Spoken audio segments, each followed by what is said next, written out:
It's time for Dodger Baseball. Live from Dodger Stadium, Prime Ticket presents the Dodgers as they take on the Chicago Cubs. Hi, everybody, and a very pleasant Friday evening to you, wherever you may be. Dodgers and Cubs, Game 2 of the 4-game series, and the 5th meeting of the year between the two squads. They've each won 2, with the Dodgers balancing the books last night. Tonight, it'll be a former Dodger property. He never pitched for the ball club, got as high as Albuquerque, and that would be left-hander Ted Lilly, and he'll go up against the Dodgers' Chad Billingsley. Couple of notes, the Dodgers are 4-7 against left-hand starters at Dodger Stadium, and for Chad Billingsley, he's a far better pitcher on the road. He is 6-4. He is 4-1 away from Dodger Stadium. We'll get to the ball game. We'll have it all coming up for you right after this.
Game 2 of 4 with the Chicago Cubs. Let's get to our Lexus pursuing perfection. Who else, Steve Lyons and Rafael for call last night? Well, you know, Rafi with the big home run last night to propel the Dodgers into the lead and getting a big win right there.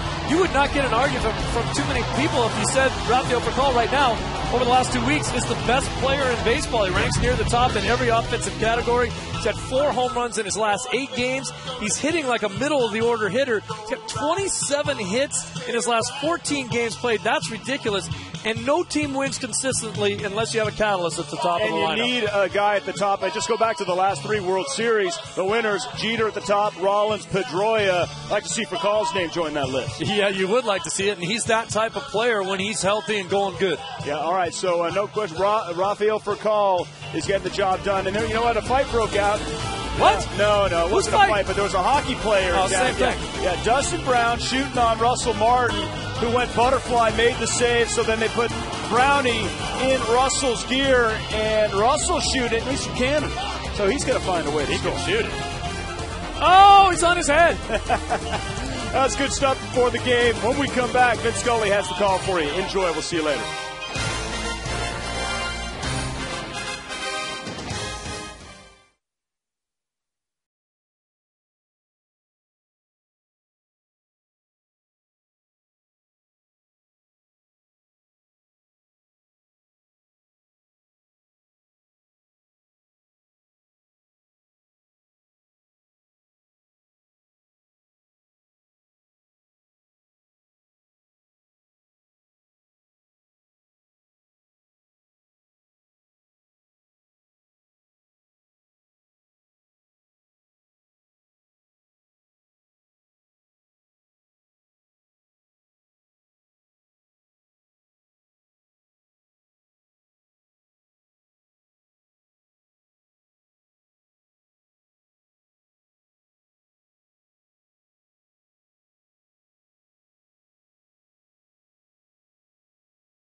Your Southern California Hyundai dealers. Want more MPG? Hyundai has it. By Shakey's, who holds the record for most innings pitched in a major league season. Go to Shakey's.com/trivia. By CarMax, now more than ever, the smart choice is CarMax. By AT&T, TV, high-speed internet, home phone, and wireless. Visit att.com or call 1-800-PIC-ATT for details. And by K-Swiss.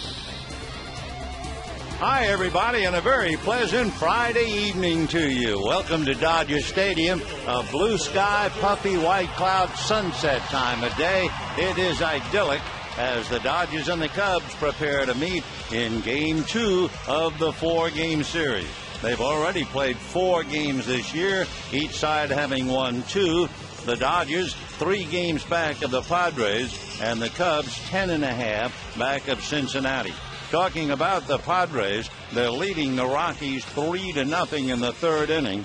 Adrian Gonzalez hit his 18th home run with a man aboard, and that would be against Jorge De La Rosa. Kevin Correa is pitching for San Diego. Let's take a look now at the visiting Chicago Cub lineup, and it's Kosuke Fukudome in right field, Ryan Theriot at second base, and Derek Lee at first. Aramis Ramirez at third, and Marlon Byrd in center. Tyler Colvin will be in left field for Alfonso Soriano. Mike Fontenot will be the shortstop. Coy Hill, the catcher, and Ted Lilly, the pitcher. On the mound for the Dodgers, Chad Billingsley. Billingsley is 6-4. His last victory was against Chicago in Chicago, and that brings up the point.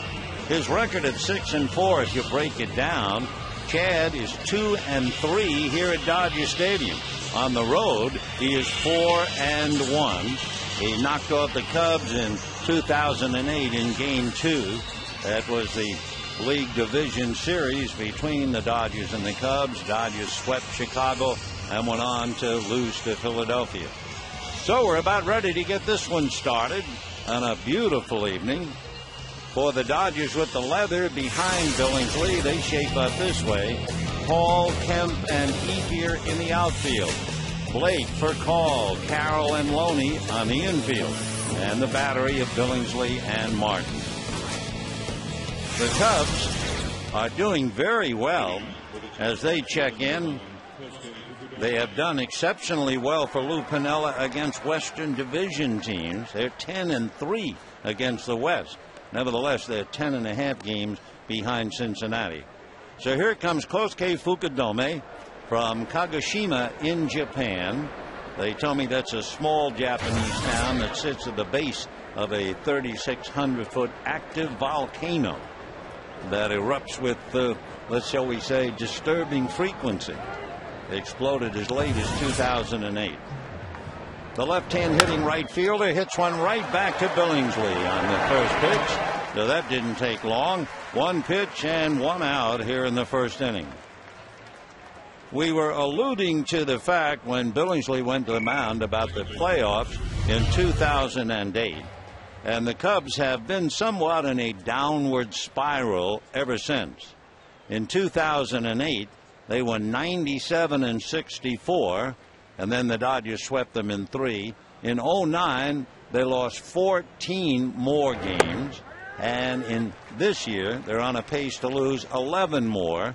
The pitch to Ryan Theriot in for a strike, and they count 0-1. Theriot, when he picked up a stolen base the other day, that was his 100th career stolen base. He takes a pitch, and it's a 1-ball, 1-strike count. Ryan and his college buddy are the double play combination tonight. The 1-1 pitch foul back because you have Mike Fontenot and Ryan Theriot. Fontenot sitting in the dugout. He'll be hitting 7th in the lineup, and they played together at LSU. What are the odds of that? A college double play combination, not only making it to the big leagues, but teammates and playing together shoulder to shoulder. Billingsley ready, and his 1-2 pitch on the way, breaking ball low, and the count 2-2. Temperature a lovely, comfortable 67 degrees. A couple of degrees warmer than last night. The 2-2 pitch coming up. Billingsley looks down to Russell Martin. Now Chad ready, and the right-hander deals, and it's foul back. We mentioned that the Cubs have done well against the National League West. They are 10-3. The Dodgers are just done out of sight against the West. They're 23-6. Dodgers stumbled badly, however, against the National League East. 5-11. 2-2 pitch way off the plate. Ball 3. 3-2 the count to Ryan Theriot. For the Cubs, they play a lot of close games. Close but no cigar. They've been shut out 6 times. They have lost 20 one-run games. Here's the 3-2 pitch on the way. Line drive right on by the glove and head of Billingsley for a base hit into center field. Boy, that was too close for comfort. So Theriot, a bullet to center for a base hit. Remember last night, Clayton Kershaw got nailed in the first inning by Derek Lee off the back of his leg. This one went right over Billingsley's head. And here's Derek Lee coming up. Oh, by the way, how about this for an oddity? Talking about Clayton Kershaw and how well he pitched last night. Right now, a spectator taken in the game. But we'll tell you in a moment. The pitch to Derek Lee is inside ball 1. Clayton Kershaw struck out 12, did not walk anybody, and shut out the Cubs. The last time a Dodger left-hander did that was Sandy Koufax. A perfect game against the Cubs on a Thursday night. That was 1965. The pitch to Derek Lee in for a strike, and the count 1-1. So in his young career just starting, Kershaw is forever being linked with Koufax. And last night, they both had a brilliant Thursday evening against the Chicago Cubs. 1 ball and 1 strike to big Derek Lee. Right-hand batter, open stance, then swings, doesn't get it. 1-2 the count to Derek. Lee has always been a mainstay of the Cubs attack. He was the batting champion in 2005. Hit as many as 46 home runs. He's also had 111 runs batted in as Terrio draws a throw and gets back. So Derek Lee up there with a runner at first, 1 out. No score, we're just starting. Lee waiting on a 1-2 pitch. Billingsley ready and delivers. Crack bat, ground ball to Furcall. Runs to the bag and doubles in at first. Derek Lee was 5th in the league in grounding into double plays. He is now hit into 13 at the end of half an inning. No score.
Now let's take a look at the Dodger lineup, and it'll be Rafael Furcall, Jamie Carroll, and Andre Ethier.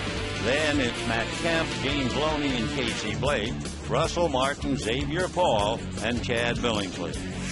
The somewhat amazing Rafael Furcall checking in against Ted Lilly.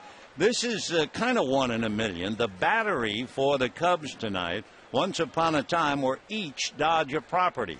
Lilly the pitcher and Coy Hill the catcher. And the first pitch to Furcall, batting right-handed, is a strike. 0-1 to Rafael Furcall, facing Ted Lilly, who is 3-7. The strike 1 pitch on the way, and that's a sinker low and inside. 1 ball and 1 strike. We mentioned about the fact these two clubs played in 2008. Dodgers swept the Cubs in 3. Ted Lilly was supposed to pitch Game 4 and never had the opportunity. 2-1 the count to Furcall. Ted Lilly from Lomita and Fresno. The Dodgers drafted him from Fresno Community College. He really grew up in Torrance. He is 6'1", 190, 34 years old. And the 2-1 pitch on the way. Lilly deals outside, ball 3. The consistent Rafael Furcall. How about these numbers? 320 at home, 354 on the road, 348 against right-handers, 306 against left-handers, 392 with runners in scoring position, and he drives 1 foul down the line. 3-2 the count. For Rafael Furcall, he has been a much better hitter, batting left-handed at 348, but he's so hot, he's now lifted up the right side at 306. The 3-2 pitch coming up. Lilly deals and has a high fly ball into left field. Running parallel to the wall, however, is left fielder Kyler, and Tyler Colvin makes the catch for the out. So Rafael, who won the game last night, to left field, an out. 1 away. The batter will be Jamie Carroll. So Jamie getting a chance to play against the left-hander, hitting .289, with 11 runs batted in. Lilly into the windup.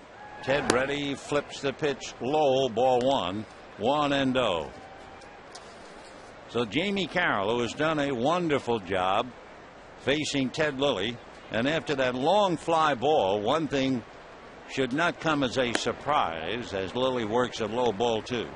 He is number one in the league as far as ground balls, the fewest to fly balls. 2-0 pitch on the way, and that's taken for a strike, 2-1. Lilly has been burned on an 0-2 count. In fact, he's given up 9 hits with a count which usually belongs to the pitcher. The 2-1 pitch is taken low, so Lilly behind 3-1. Looking at important numbers for Ted, he has walked 22, struck out 64, so just about 3-1. And the 3-1 pitch coming up to Jamie Carroll is a strike, 3-2. Because Ted is a fly ball pitcher and pitches in Wrigley, he's given up 15 home runs. Another ball hit in the air in foul ground. Coy Hill coming over and makes the catch for the out. Coy Hill, like Ted Lilly in the Dodger organization, the only difference, Lilly never made it here as a Dodger. Coy Hill, who's a switch hitting catcher, got up here for a couple of at-bats back in 2003. So 2 out in the first inning, and Andre Ethier, batting .317, checks in at the plate. How was he done against Ted Lilly? Ethier 0-for-8. So Lilly has really taken care of Andre. Left-hander into the windup and delivers, and the first pitch is lifted in the air. We're going to see a lot of that tonight. And it's Tyler Colvin, the left fielder, making the catch, and that's that. So if you are number one with fly ball, that's what you get. And at the end of an inning, no score.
In the air for outs, and at the end of an inning, no score. Now it'll be Aramis Ramirez, Marlon Byrd, and Tyler Colvin. Ramirez, in last night's game, had a double and a single, going 2 for 4.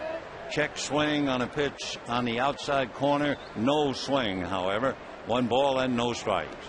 Ramirez from the Dominican had some big years. 34 home runs, 36, 38. Originally signed by the Pittsburgh Pirates. The 1-0 pitch on the way, taken for a strike, and the count 1-1. Ramirez, growing up in the Dominican, wanted to be Michael Jordan. However, a neighbor told him, son, you're going to get off the Dominican by swinging a bat. You're not big enough to go to the NBA, and it was a wise choice. Ramirez takes outside. He is 6'1", 215. Aramis is 32 years old. Now the 2-1 pitch on the way to the Cub third baseman. He has a look, and that's off the plate. Ball 3-1. Beginning of a big series in Colorado, and the Padres jumped out to a 3-0 lead thanks to Adrian Gonzalez hitting a 2-run home run, and they added one more. However, the Rockies have come back. The 3-1 pitch is inside, ball 4, and Ramirez draws the walk. Adrian Gonzalez hit that 2-run home run for the Padres. However, Carlos Gonzalez hit a 2-run home run for the Rockies. Ian Stewart hit one, and now it's the Rockies 5 and the Padres 3, still hitting in the bottom of the third inning. The Nationals polished off the Giants 8-1. Steven Strasburg went 6, allowed just 1 run, and beat Matt Cain. Adam Dunn hit 2 home runs to give him 22. So here now is Marlon Byrd, right-hand hitter. He bangs one in the air to center. Kent coming up. He's going to have to play it on a bounce. So Marlon Byrd, who was kicked out of the game last night, but that was in the 9th inning. Marlon, in last night's game, had 3 hits and was called out on strikes in the 9th inning, and then Hunter Wendelstedt kicked him out. So Marlon comes up with his 4th hit, and just like that, the Cubs have runners at first and second, nobody out, and the batter is Tyler Colvin. Colvin, playing for Alfonso Soriano tonight. The Colvin left-hand batter.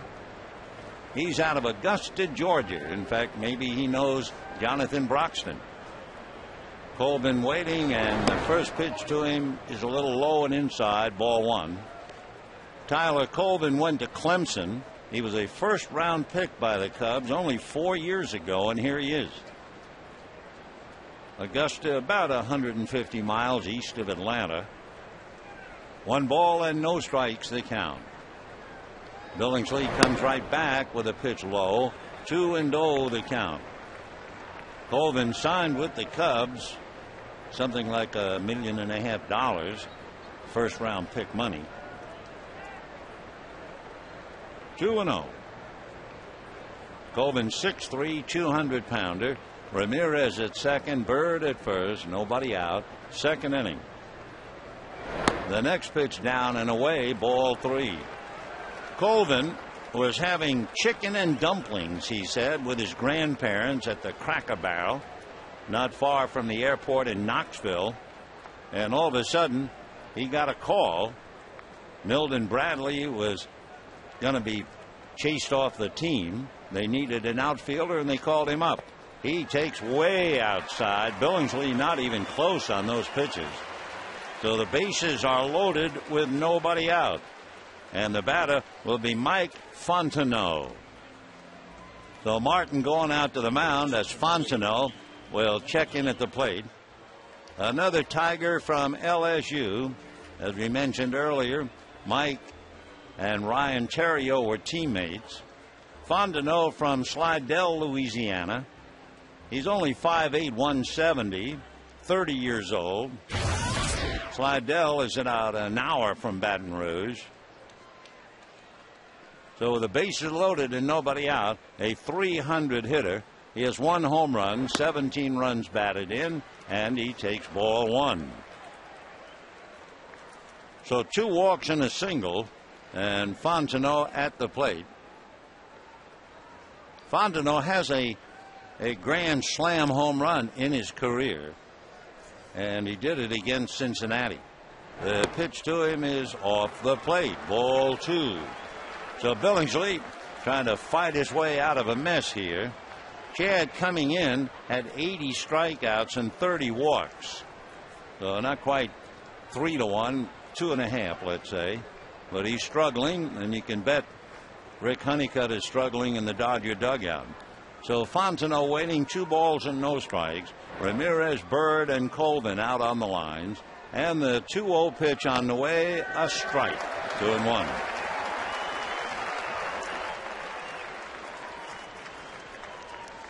Mike Fontenot and his buddy Ryan Theriot, they actually played against each other in high school all-star games. So they're accustomed to seeing each other, but now they're together. The next pitch is low. Ball 3. 3-1. And of course, when you're struggling for your control, the last guy you want to see is somebody 5'8". But that's what Billingsley has gotten with Fontenot. 3-1 the count to Mike.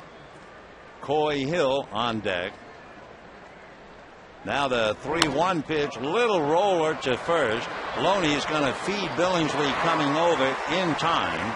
On the play, Ramirez scores, and the Cubs take a 1-0 lead, and they have runners at second and third. So Fontenot, a ground ball, picks up the run. Colvin goes to second, Byrd advances to third, and Ramirez brings it in.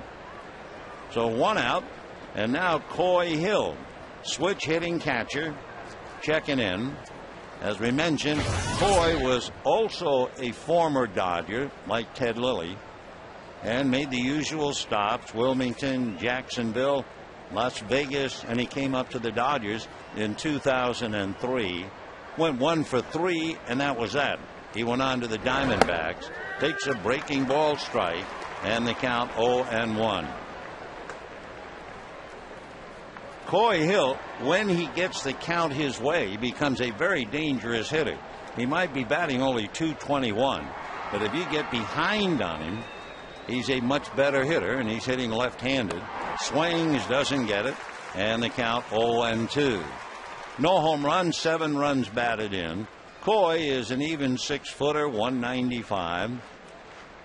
Born in Tulsa, lives in Lawton, Oklahoma. And he has runners at second and third, Byrd and Colvin, with 1 out. So it's a big at-bat with the pitcher to follow. And the strike 2 pitch on the way is a half swing, and down he goes. So Coy Hill struggling, and looked like it was a bit of a mismatch, at least during that at-bat. He's only hitting .213 left-handed, much better as a right-handed batter. So a big out for Billingsley as Coy Hill puts the helmet and bat away. And here's Ted Lilly. Lilly with the bat is 0 for 23 with 12 strikeouts. And he tops one foul up along first base.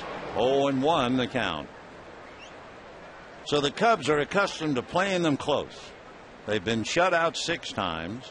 They have lost 20 games by 1 run. And they have lost 19 games where they've allowed 3 runs or less, like last night. Dodgers got 3 and beat them.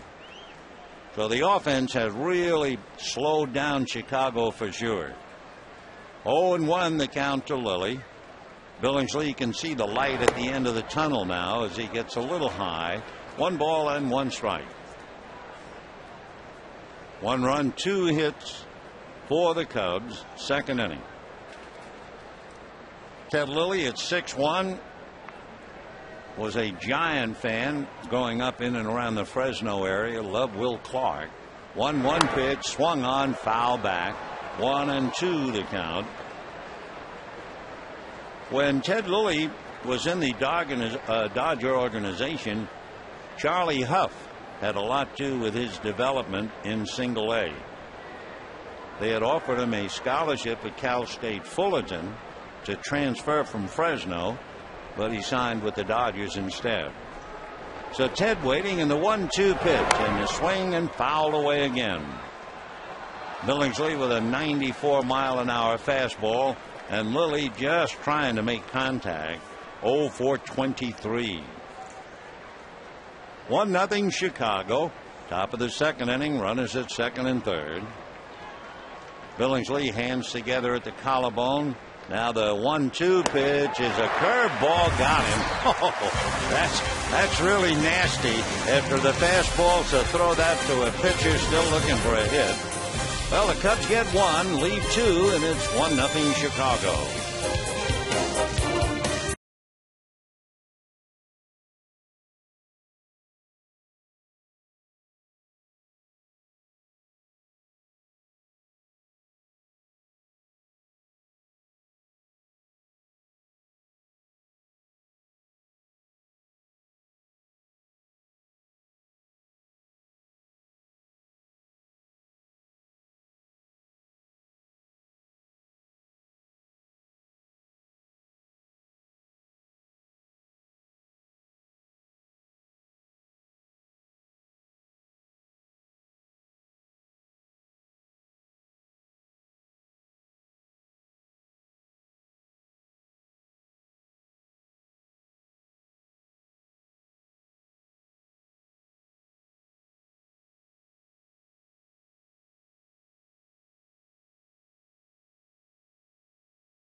Ticket is brought to you by Corona, by Toyota. Get a great deal on Toyota's full line of hybrid and fuel-efficient vehicles at your Toyota dealer today. And by Jack Daniels. 1-0 Cubs, bottom of the second inning. One of the problems Chad Billingsley has is he follows Clayton Kershaw in the Dodger rotation, and Clayton has become a very tough act to follow. Matt Kent takes a strike. Case in point, Billingsley in 2 innings already has had 4 3-ball counts. Kershaw had 1 all last night. And really, it's pretty hard to just bypass Kershaw's performance as Kemp holds off and a 1-ball 1-strike count. Kershaw last night, 12 strikeouts, but if you add up the pitches that missed the strike zone to the 12 strikeout victims, it would only be 10 balls, less than 1 per hitter. Kemp hits one in the air, no big deal there, and coming over forward is the right fielder Fukudome to make the catch. 1 away. So in other words, if you're wondering how can a pitcher strike out 12 and still throw only 97 pitches, well, that's why. Only 10 balls, less than 1 per hitter for Kershaw. That was really a remarkable performance. So as usual, Ted Lilly giving up a lot of fly balls. And here now is James Loney hitting .307. 5 home runs, 58 runs batted in. Lilly comes to him up and in for ball 1, 1-0. Kemp was hitting .300 in the past, including 2 home runs against him. Loney, however, is 0 for 9. The 1-0 pitch on the way is going to be hit over the head of Fontenot into left center for a base hit. So we were just going to say Ethier is 0 for 9. Loney was 0 for 9. The 2 left-hand hitters 0 for 18. But now James gets the hit. You know, tomorrow, come early. A chance to take photos of your favorite Dodgers on the field before the game. Presented by Staples. On-field photo day begins at 11:10. Then the Dodgers and Cubs. Visit Dodgers.com or give us a call, 866-DODGERS. So Loney, little fly ball single. And here is Casey Blake. 1 out, second inning, 1-0 Chicago. Lilly ready. Ted whips a fastball low and inside. 1 ball and no strikes. Casey Blake, 8 hits and 2 home runs against Ted Lilly. Batting .254. 9 home runs, 34 runs batted in. Casey gone up a little bit and then down again, and he's just 2 for 15 during this homestand. The 1-0 pitch, he takes low, ball 2, 2-0. So Ted Lilly, 34-year-old left-hander from Lomita, Fresno, and Torrance.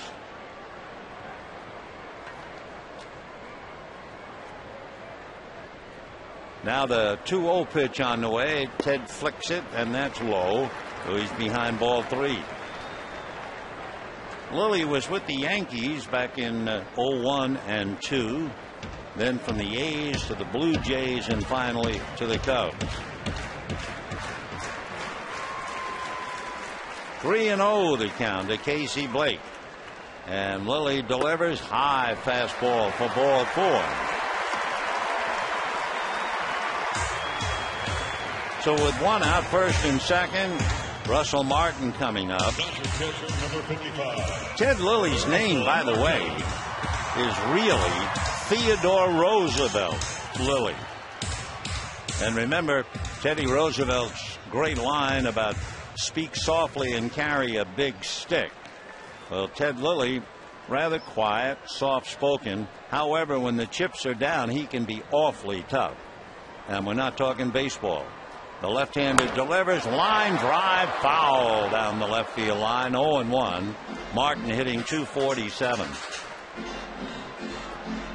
4 home runs, 19 runs batted in. Lilly was on vacation with his wife, and they took dogs. They had 2 dogs, a Labrador and a coonhound. And they were off in the woods having a nice time with their dogs. and a pit bull suddenly came upon the scene. Strike one pitch is instead of faking a look at second, and the pit bull attacked the lab. Well, you can imagine the sounds of the dogs screaming, fighting each other. And Lilly ran around the corner to break it up. And there was the pit bull with its jaws locked on the Labrador. Strike one pitch is off the plate, 1-1. And what did Lilly do? He reached down, pulled the pit bull's jaws apart, afraid it was killing his dog. Got a pretty good bite, severe cut on the right thumb, but here he is. The 1-1 pitch is swung on, and a high fly ball to deep left field. And the Dodgers lead 3-1.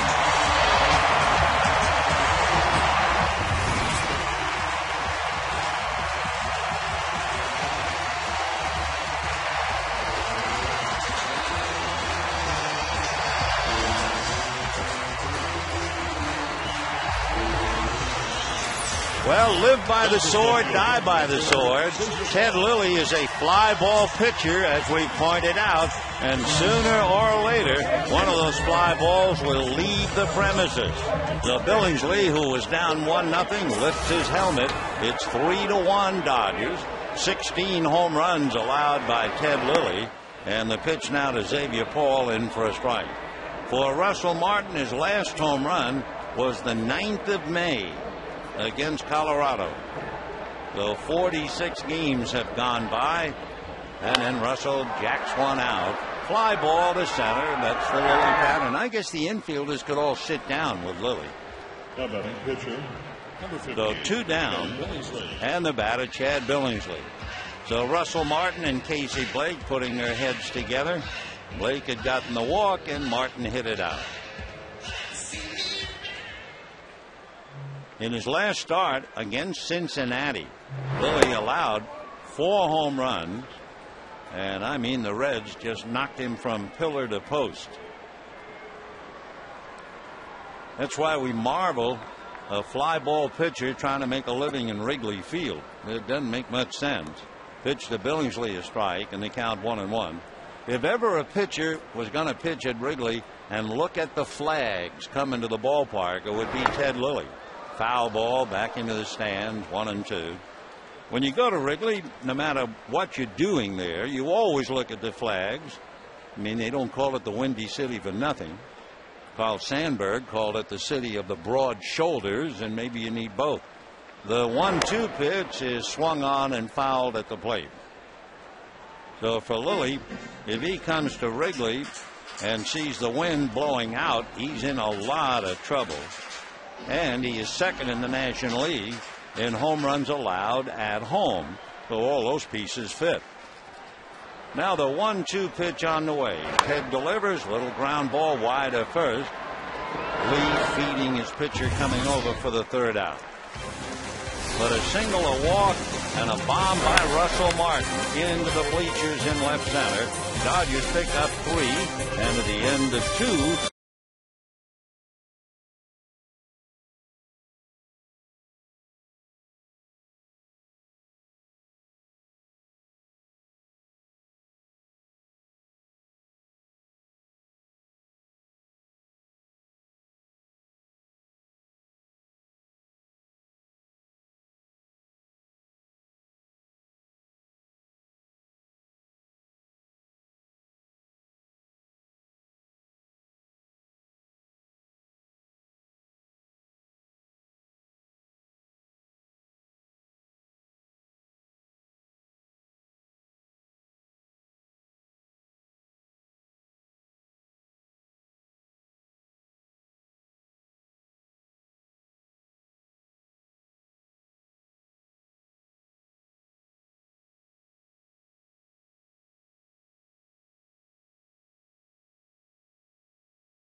3-1 Dodgers. And we now go to the third inning. Kotse Fukudome will start it off. Fukudome followed by Terrio and then Lee. So Billingsley, one moment down, but got out of it with the bases loaded, nobody out. Fonzano, a little ground ball for an out and a run. And then both Coy Hill and Ted Lilly struck out. So in the third, it'll be Fukudome hit the first pitch right back to Billingsley. Fukudome, an even 6'1", 33 years old. Good first ball hitter. This time he takes a strike. He hit that first pitch sharply back to Billingsley. When he puts the first pitch in play, he's hitting .440. So the strike one pitch on the way, and he takes again. Curveball for a strike. 0-2 the count. Fukudome, his dad works in a security company. His mom works for a food company. He spent 9 years with the Chunichi Dragons. And he was a big man over there as he backs off for ball one. He won 2 batting titles. He won 4 Gold Gloves. And for good measure, he was an MVP in 2006. Now the 1-2 pitch on the way. Fukudome fouls it back. The Chunichi Dragons played in a mid-sized market, and they went 53 years without a championship before capturing the Central League title. Fukudome unfortunately could not join the celebration. He was having elbow surgery. 1-2 the count. The left-hand hitter hits it foul off third, out of play. A lot of people, some of the scouts who saw Fukudome over in Japan, thought he reminded them a little bit of the all-star Tony Oliva. Now the 1-2 pitch, and that's high, ball 2. He has a baby boy whose name is Hayato, H-A-Y-A-T-O. And he said Hayato means windy, healthy, fast, and first boy. So it's appropriate for Chicago, isn't it? And the pitch up and in, ball 3. The Billingsley fighting his control, walk 2 in the second inning, and now goes all the way with Fukudome. Billingsley ready. Chad's 3-2 pitch swung on and fouled away. As far as Billingsley's work against Fukudome, Kotse has 4 hits and a home run against him.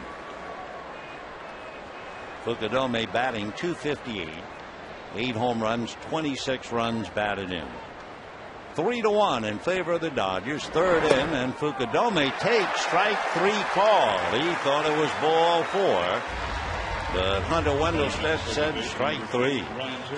So Fukudome ready to go to first, and the pitch off the plate. Instead, he's rung up. So 1 out in the third. Billingsley gets one certainly in his favor. Fukudome, all he does is shake his head. Of course, after having seen Marlon Byrd kicked out by Wendelstedt last night, he showed a little discipline. Ground ball to football off the bat of Terrio, and quickly we have 2 out here in the third inning. And Lee coming up. You know, you can enjoy the excitement of Viva Los Dodgers every Sunday. The next fiesta scheduled for this Sunday, presented by State Farm. Party begins at 3, includes a pregame concert by Debbie Nova. For tickets, visit Dodgers.com or call 866-DODGERS. Derek Lee checking in. Appropriate in some ways that he's hitting behind a Japanese player in Fukudome. There's certainly a connection as Derek takes off the plate. Derek's father played for the Cardinals. His uncle was also a major leaguer. His dad spent 4 years with the Cardinals and 10 more in Japan. Line drive base hit to left field. So Derek Lee with a line drive single grew up in Japan until he was about 10, 11 years old. They said that he spoke Japanese very well as a kid, but he's forgotten it. It's the old story. If you don't use it, lose it. So Lee, a line drive single left, and Aramis Ramirez checking in. 3-1 Dodgers, top of the third.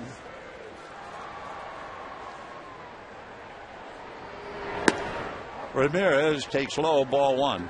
Something has happened to Aramis. Give you an idea. At the start of this year, his slugging average in his career, .454.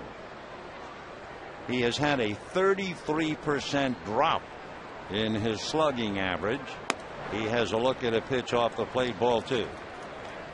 He has perked up a little bit the last 11 games, hitting .279. April and May were just awful. He hit below 200. 2-0 the count. Ramirez walked in the second inning, and the 2-0 pitch coming up. Billingsley ready. Ramirez hitting 195 and backs out just before the pitch. Remember last night Russell Martin asked for time. Plate umpire didn't see it, and he took a strike. 2-0 the count to Aramis Ramirez. The 2-0 pitch is hit to the gap in right center. Ethier comes over to play it on a bounce. On his way to third goes Derek Lee. So the Cubs try to get something going with 2 out. First and third, and the batter will be Marlon Byrd. Marlon Byrd, right-hand batter, hitting .314, 9 home runs, 37 runs batted in. He's another guy dangerous with the first pitch. He's hitting about 400 if he makes contact and puts it in play. And he's been wearing out the Dodgers, hitting .384 against them. Marlon takes a strike, and the count 0-1. He is not a patient hitter. You know, we talk about fellas who are averaging 4-something, almost 5 pitches of plate appearance. Not Marlon. If it's up there, he's going to go after it. 0-1 the count. Strike one pitch in the dirt. Nice save by Russell Martin. And of course, with Derek Lee at third, we should say that Billingsley has 2 wild pitches. Marlon Byrd, we mentioned last night, a football player, had a leg infection and came this close to having his right leg amputated. So he has his ducks in a row for sure as to what's important. The 1-1 pitch on the way is hit into right field. Base hit. Boy, he just owns the Dodgers. Scoring is Derek Lee. So the Dodgers lead the Cubs now 3-2, and a big grin on Marlon Byrd. 2 hits tonight, 3 last night. So we had 5 hits in the 2 games, and there's 2 more games to play. So Derek Lee gets 5s as he comes in, and it's back to a run game. So the batter now is Tyler Colvin. First and second, 2 out. Dodgers 3, Cubs 2. Colvin walked in the second inning, and he takes off the plate. Ball 1. 1-0. So Colvin, who was called up when Milton Bradley was suspended, his first game he had a scoring fly ball. The 1-0 pitch grounded foul outside of first down the line. 1 ball and 1 strike.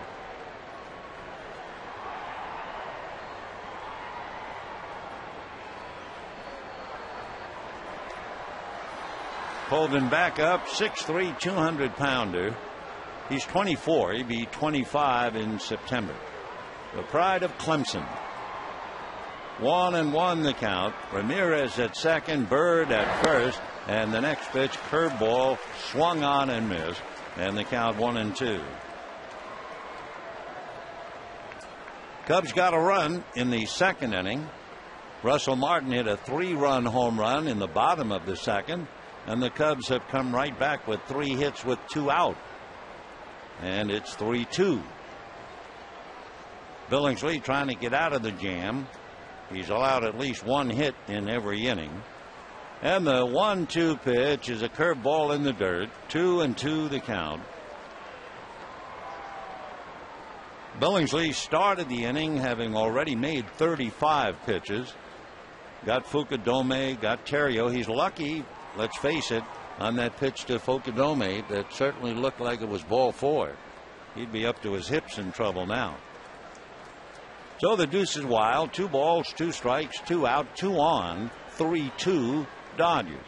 And the pitch to Colvin is low. Ball 3. So Billingsley, who came so close to walking the leadoff man, goes all the way to Colvin with Mike Fontenot at 5'8" waiting on deck. For Billingsley, this will be his 24th pitch, so that would be his 59th pitch, and we're only in the 3rd inning. Colvin in and out of the box. Tyler gets back in. 3-2 the count. Out of his stretch goes Billingsley. The runners go. Off speed pitch for ball 4. So Chad really fighting it. He's given up 2 runs, 5 hits, and 3 walks. And now here's Mike Fontenot, who grounded out in the 2nd inning. Meanwhile, Rick Honeycutt going out to the mound to see if he can help out. So Fontenot, for the 2nd time, comes up where he can really do some damage. And as the pitch count shows you, Billingsley has made 59 pitches. Fontenot went with Chris DeHolm, the basketball player with the Chicago Bulls. They grew up together in high school. Back about 11 years ago, the Devil Rays offered him a big bonus, but he opted to go to LSU, and he was a freshman All-American when the LSU Tigers won the World Series. Ryan Terrio, his double play partner. The Orioles also went after him.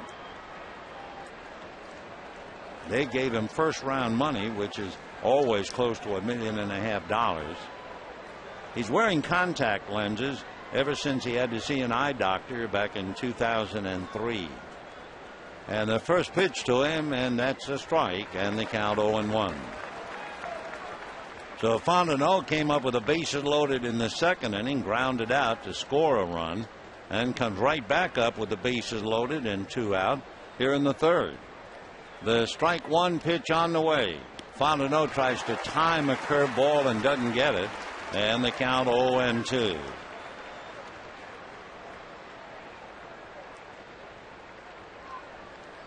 So Billingsley trying to use the smallish shortstop as an escape hatch for the 2nd time. Fontenot, remember, is only 5'8", and the strike 2 pitch is swung on and missed, and down he goes. The Cubs scramble for 1. They lead 3, and at the end of 2.5 innings, it's 3-2 Dodgers.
Now a 3-2 lead, and it'll be the top of the order. That means Rafael Furcal, Jamie Carroll, and Andre Ethier. Furcal hitting right-handed, 0 for 1, takes outside ball 1. Rafael in the first at bat in the first inning hit a long out to Tyler Colvin on the track in left field, hitting .458 over the last 2 weeks. He backs off at a pitch at his right foot, and the count goes 2 balls and no strikes. Kind of a strange sky tonight. Not just the pink cotton up there in the blue background. The 2-0 pitch fouled away. But if you look beyond center field, beyond the hills of Dodger Stadium, somewhere out there are the mountains. And you don't really see the difference at all. Yeah, now you can on TV anyway. It looks almost like mountains on top of mountains. Little different sky. 2-1 pitch to Rafael Furcal, hammered down the left field line. One bounce off the box seat and in play, and into second base standing goes Furcal with a double, though he's at it again. Rafael Furcal got a fastball out over the plate. He certainly knew what to do with it. It hit one bounce and a fan reached over. So that killed the play immediately. So Furcal with a double, and with Carroll, Ethier, and Kemp coming up. Carroll fouled out to Coy Hill in the first inning. Rafael doing everything and then some. Remember, he's also stolen 14 out of 17. Carroll 0 for 1 and Lilly out of his stretch. We're in the third. 3-2 Dodgers. Carroll bunts up along first. Lilly hesitates, gloves it, and throws it away. Oh, what a bad play. For a veteran pitcher, first he hesitated about even going after the ball, and then instead of picking it up with his bare hand, he picked it up with his glove and tried to shovel it and had no control, and Piniella gave him a double look and walked down the steps. So a really bad play by a veteran pitcher. It'll be a sacrifice, error 1, and the Dodgers have runners at first and third, nobody out. And Lilly no doubt could eat his glove right now. He has to be angry at himself, as Andre Ethier is the batter. So first and third, nobody out. Dodgers lead the Cubs 3-2. And here's Ethier, who flied to left field in the first inning. Lilly delivers, ground ball to the hole, off the glove of Fontenot into left field. Furcal scores. Going to third is Carroll, and the Dodgers lead 4-2. Fontenot, I believe, should have made the play, at least a force play, but Mike didn't do it. So a ground ball. Fontenot really playing the ball awkwardly, so 2 very poor defensive plays by Mike Fontenot and for Ted Lilly. They are giving Andre Ethier a base hit. Wow. And the batter is Matt Kemp. So Ethier picks up a run batted in on the ground ball to short. 4-2 Dodgers. First and third, still nobody out. And here's Matt Kemp. And Lilly delivers in the first pitch a strike. Well, a fly ball pitcher. And if you're Matt Kemp, you're thinking trying to lift it out of the infield to pick up Jamie Carroll at third.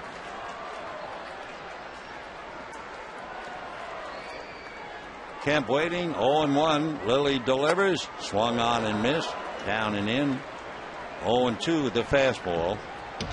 Matt Kemp has 5 scoring fly balls. Carroll at third. Ethier at first. 0-2 the count, with the Dodgers leading 4-2. Lilly out of his stretch, checking the runners, and the strike 2 pitch, and Kemp fouls it away. Fastball in on the hands. 4 runs, 4 hits for the Dodgers. 2 runs, 5 hits for the Cubs. They had the error charge to Lilly. and let's say a scratchy single on the ground ball to Fontenot. 0-2 the count. Lilly ready, trying to get out of a mess here, and the left-hander delivers, and there's that fly ball, and it might be more than that. It's going to go off the wall. Scoring is Carroll. He'll hold Ethier on a long double by Matt Kemp, and the Dodgers lead 5-2. So two questionable defensive plays, and Larry Rothschild going out to the mound, and the Dodgers with 3 in the second inning come right back with 2 here in the third. And for Matt Kemp, a long double to left off the bricks, his 17th double, and he now has 50 runs batted in.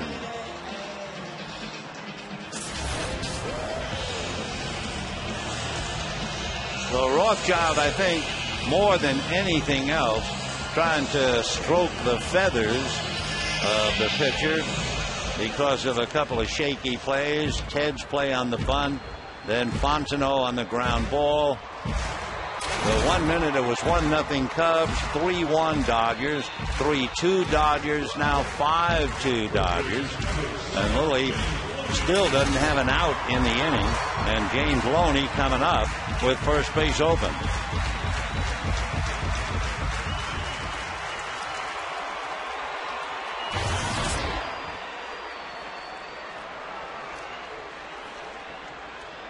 So James Loney, 1 for 1, checks in.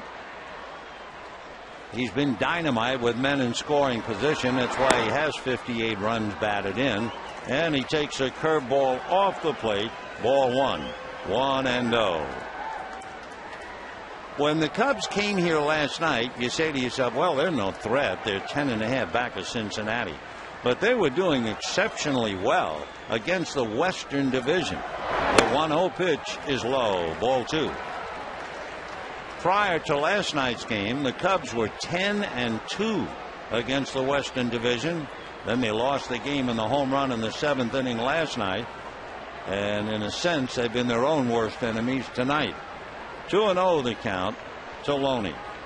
Left-hander Lilly delivers a strike. Veteran right-hander Bob Howery is throwing back of Lilly.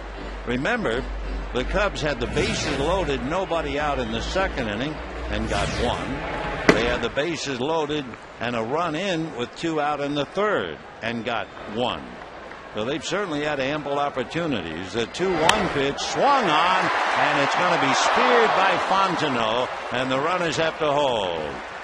So Loney hits one just caught by the 5'8" shortstop, and the batter now with first base open will be Casey Blake. So Fontenot, who appeared to make a very questionable play on the ball hit by Andre Ethier, makes a good play now to save 2 runs and takes the base hit away from Loney. Blake walked in the second inning. Derek Lee, with 1 out, is up even with the bag at third. Ramirez even with the bag as well. And the first pitch, the big curveball in for a strike, in the count 0-1. So the Cubs, if necessary, would go to the plate. They've already been roughed up for 5, and we're only in the third inning. So Ethier at third, Kemp at second, 1 out, and Casey Blake trying to pick one up at least. Lilly ready, delivers, curveball in for a strike, and a no ball 2-strike count. For Casey Blake, he has 1 scoring fly ball, and he's up against a fly ball pitcher for sure. The only ball hit on the ground by the Dodgers really was Billingsley's ground ball to first. 0-2 the count. Lilly ready, here he comes, curveball and a fly ball to center. Tagging up is Ethier, tagging up is Kemp. Ethier will score. Kemp stays at second, and the Dodgers lead 6-2. And again, you put the question before the house. How in the world can Ted Lilly pitch in Wrigley Field, Chicago? I mean, he is such a fly ball pitcher, it takes your breath away. And talking about your breath away, well, Russell Martin came up in the second inning with 2 on and hit it out. So the Dodgers leading 6-2. And with 2 down, Martin now trying to get Kemp home. Lilly out of a stretch. Ted ready and delivers, and the fastball is inside, ball 1. Interesting numbers would back up the question, how can he possibly pitch at Wrigley Field? When Lilly is on the road, his earned run average is 2.4. At home, it's 4.7. Fastball is high. How about home runs? Well, on the road, he's only allowed 4. But at Wrigley Field, he has given up 11. So here is Martin, who roughed him up for a home run tonight. 2-0 the count. Lilly out of his stretch. And there goes Kemp to third. An elaborate stretch. So Lilly is really out of it right now. He just forgot all about Matt Kemp, who steals third. Well, I think it all started for Ted when he tried to field the bunt by Carroll with his glove after first hesitating. When he hesitated, I'm not quite sure he was the only one near the ball. It wasn't like somebody else could pick it up. 3-0 pitch is swung on. Fly ball to shallow center. Coming in and over is Marlon Byrd, and that's it. So the Dodgers, with 3 in the second, come right back with 3 more in the third. And at the end of 3, 6-2 Dodgers.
Really big chicken sandwich combo served with curly fries and a drink for only $3.99 plus tax at participating restaurants.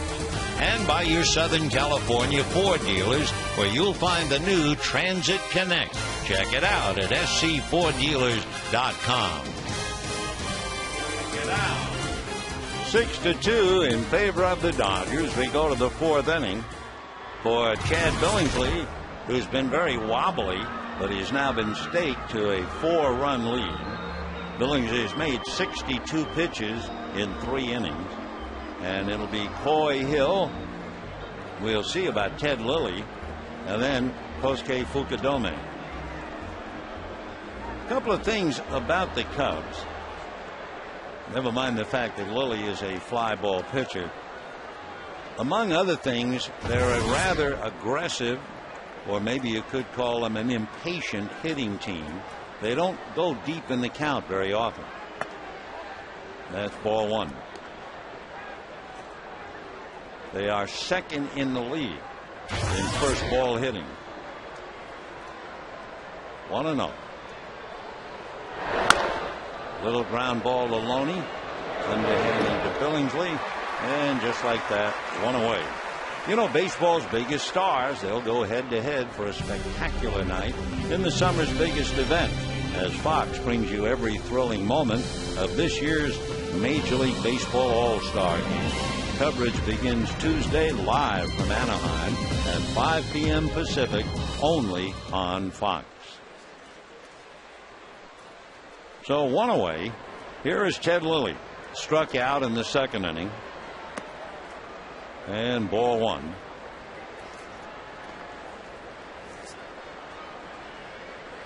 Lilly is 0 for 24, and he has struck out a little more than half the time. 1-1. In that wild game in the Rockies, it was 3-0 Padres. Then it was 5-3 Rockies. Then it was tied. And now the Padres are leading the Rockies 7-5 in the 6th inning. Jorge De La Rosa came off the DL and has been knocked out of that game. Padres scored 4 runs in the top of the 5th inning. Scott Hairston had a big double in the rally. 1-2, and down he goes. So Lilly strikes out twice. Time for a trivia question. Time for you to put on your thinking cap. Which 3 Hall of Famers formed a famous double play combo for the Cubs' last World Series championship team in 1908? Well, we'll give you the answer in a little while. Oh, you know. Franklin P. Adams wrote a wonderful little poem about it, and it became a classic. Fukudome hit back to the box and thought he walked in the 3rd inning, and Hunter Wendelstedt said he struck out. Big bouncer, foul ball. 1-1 the count. 2 down, 4th inning, 6-2 Dodgers.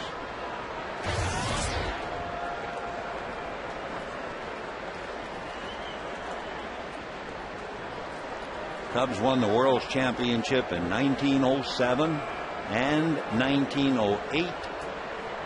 Haven't won since then.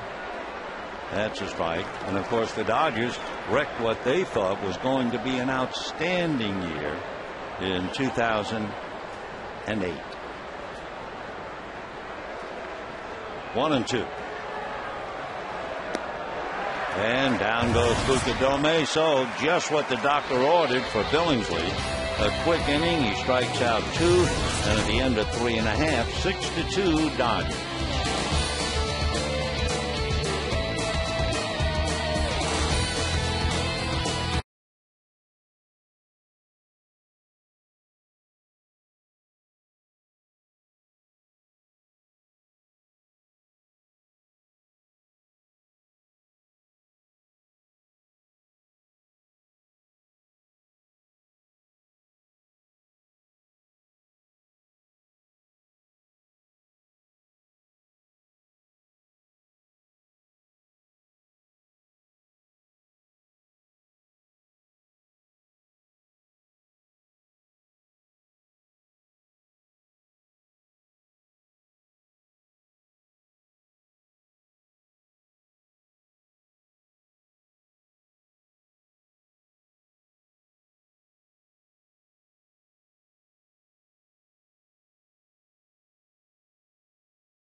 Home run with 2 men aboard. Then things got really bad for the Cubs. A poor play by the pitcher Ted Lilly that cost them dearly. The ground ball that got away from the shortstop hurt, and it just kept going as Matt Kemp hit the bricks in left. Now Xavier Cole drives one foul down the line, and the count 0-1. So the Dodgers scored 3 in the second, 3 in the third, lead 6-2. And Xavier Paul, a fly ball to center. He's 0 for 1. Reed Johnson might normally be playing tonight, but he's had a little back trouble. So Xavier Paul stays in there. 0-1 the count. Off the plate, 1-1. Have you come up with the Cubs yet? The answer to the trivia question? 1-1 the count to Xavier Paul. And he promptly hits it into left center for a base hit. Pitcher number 48, Chad Billingsley. So Paul with a base hit. And the batter now will be Chad Billingsley. They're up again in the Cubs bullpen, and it figures it's going to be one of those nights for Cub pitching. And they really don't have the kind of an offense to give away too many runs. So Billingsley showing bunt. And they go to first. Billingsley has 4 sacrifices. Of course, the ace, the dean of the staff, is the 22-year-old Clayton Kershaw. He has 10 sacrifices.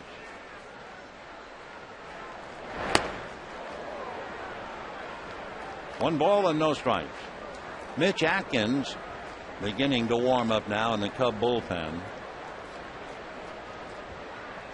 Joe Torre sitting on top of a comfortable 6-2 lead with Paul at first.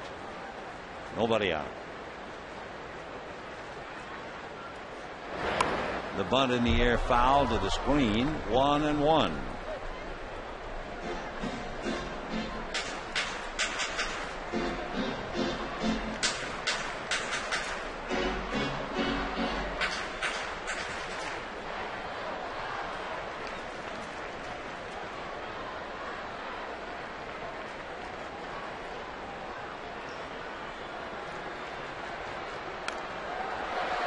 Bunt is down.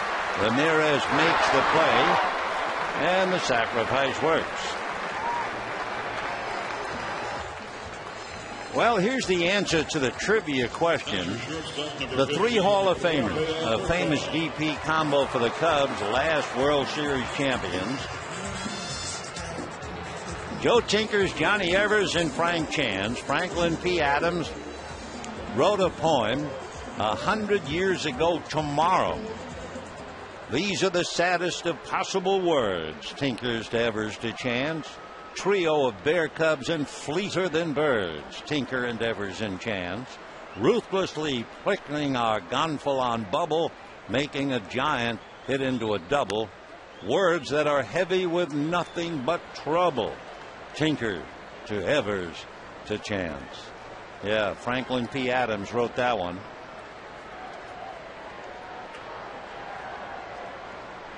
Then, just a little bit more about it, there was another contribution by Franklin P. Adams. These are the boys I elected to praise, English and Hornsby and Grimm. These are the boys that were sunk by the A's, English and Hornsby and Grimm. Daily accomplishing plays that are double, pounding the pellet into the bubble. Sail to the A's, they are not any trouble. English and Hornsby and Grimm. Oh, there were so many they had with that famous line. There was one in the Sporting News. Do you remember the slogan about Tinker to Evers to Chance? Do you remember those killings, old scout? Tinker to Evers to Chance. Ball 1. 13 swift summers have sped since that rhyme made a bard famous, and up to this time, no one plays ball like that trio sublime. Tinker to Evers to Chance. All right, back to the game. 1-2 to count. 6-2 Dodgers here in the 4th inning. For a call out deep to left. Hammers one down the line. Foul. Everything he hits will rearrange your furniture. 1-2 the count. So Coy Hill goes out to Ted Lilly and says, well, do you have any ideas? How do we get this guy out? 1-2 the count. Raphael blistering the ball, hitting .341. Almost hit a home run in the first inning, a long out, and doubled in the third. Curveball staggers and comes up empty. Down he goes. That for Ted Lilly is his only strikeout. Big slow curveball. So now Jamie Carroll fouled out and then bunted, and that's when Lilly hesitated. There wasn't anybody around him, but he hesitated. Then he picked it up with his glove, tried to shovel it to Derek Lee, and shoveled it away for an error. Breaking ball missed. Ball one. Jamie hitting .287. He has 11 runs batted in. 6 runs, 6 hits for the Dodgers, 2 runs, 5 hits for the Cubs, and we're in the fourth.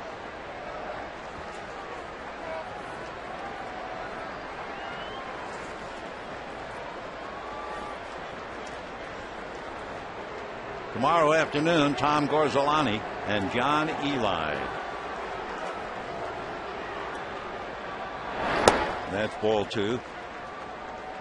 Then Sunday, a 5 o'clock game, Carlos Silva, and he's 9-2.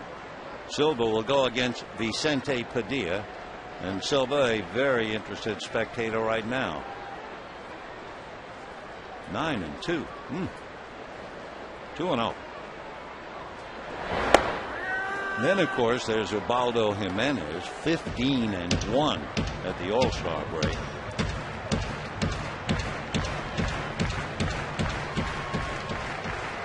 Andre Ethier on deck. At second base, Xavier Paul. 2 out. Dodgers lead 6-2.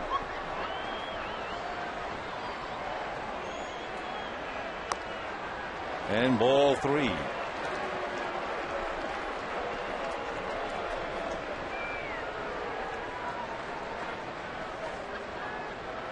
Lilly has walked 1, given up 6 hits, 2 doubles, and a 3-run home run.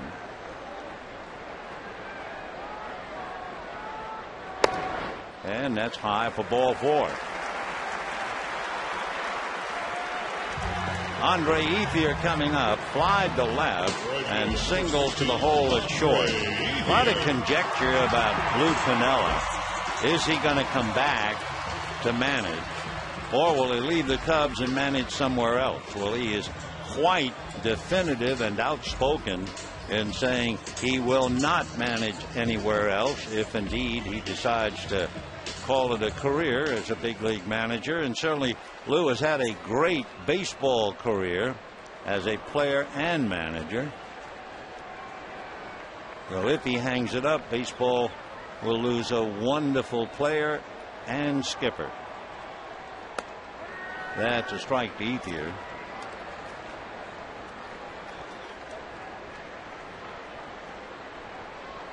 Piniella will be 67 in August. 0-1.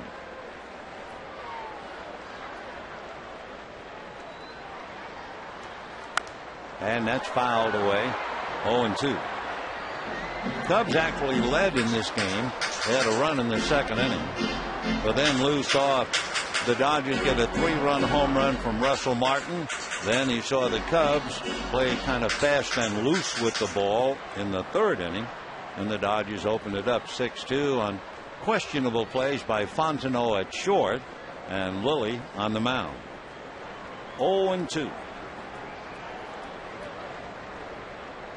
Curveball, pull foul. 72-mile-an-hour curveball, so Ethier had plenty of time to stay back. Just pulled it too much.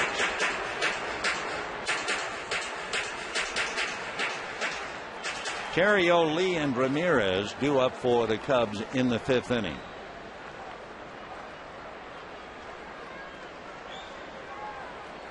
0-2 to Andre. And he's going to hit one into right field for a base hit. Xavier Paul will score. And moving over to third on the base hit goes Carroll. And the Dodgers lead 7-2. And here comes Lou Piniella with a hook. So I'm sure Ted Lilly would like to have pitched well against anybody, but especially a ball club that originally signed him and coming here to Dodger Stadium for a guy who has to feel cramped since he's a fly ball pitcher in Wrigley Field. I'm sure he looked forward to pitching here in a spacious park, but for Ted it just was not his night. So he allows at least 7, goes out losing by 5, 7-2, and we'll be back.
Two runs, 5 hits for the Cubs. Ted Lilly has to leave, and Mitch Atkins, a right-hander, comes in.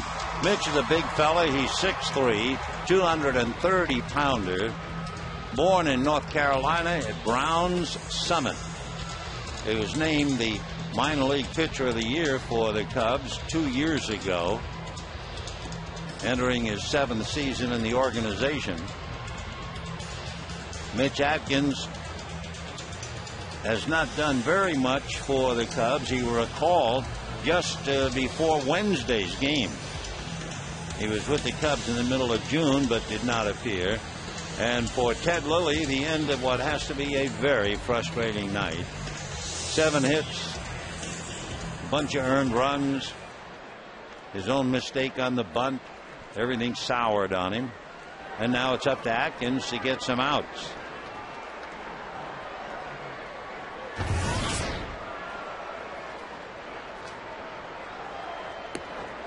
And ball 1, 1-0.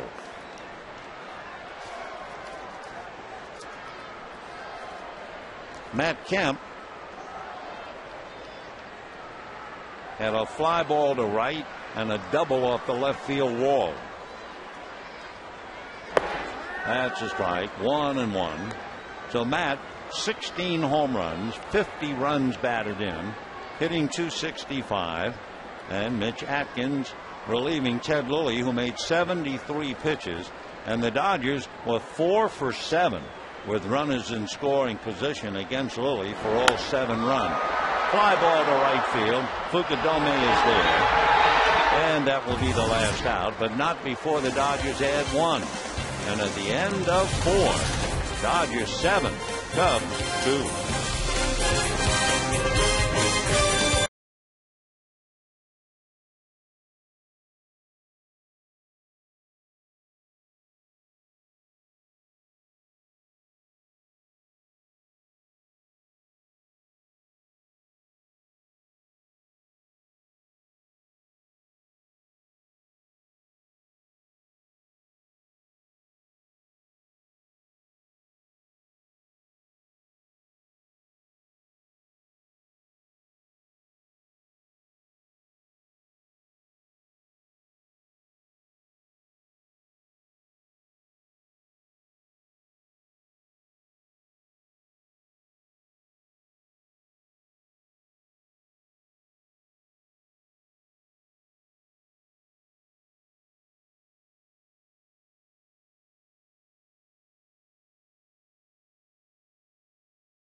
fifth inning.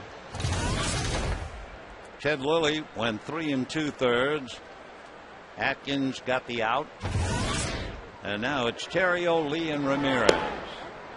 A strike. 0-1 to Ryan. Ryan has 13 infield hits. And a little 7-game hitting streak. Fouled away.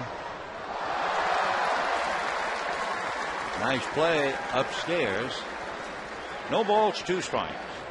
Terrio singled and grounded out.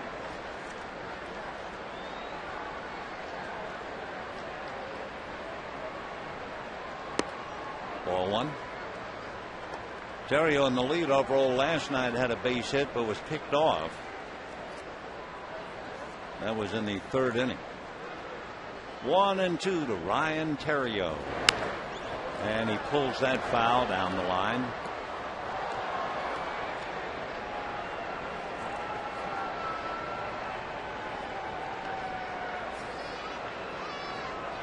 Ryan Terrio, 16 walks, 40 strikeouts.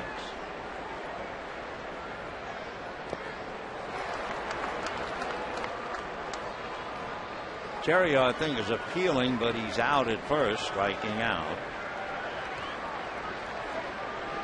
So Billingsley, who was in some trouble in the 2nd and the 3rd inning, suddenly now going to the strikeout as a weapon, and he has struck out 7. Derek Lee hit into a double play, single to left. 1 for 2, hitting .232. And a strike.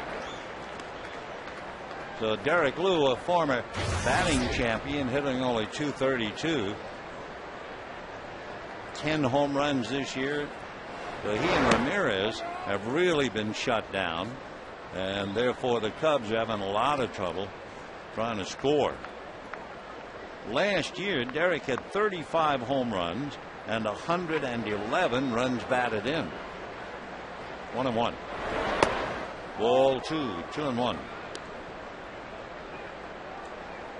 When Derek Lee was about 11 years old, he went to Dusty Baker's baseball school in Sacramento.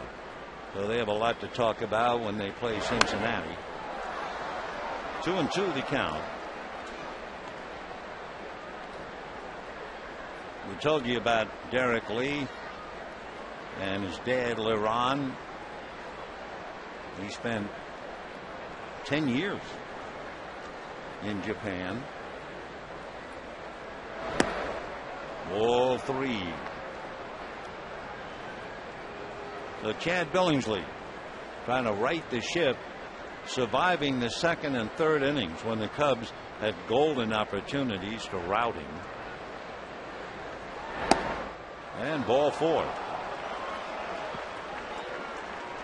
So for Billingsley, 4 walks, and Ramirez, who was walked and single to right, coming up.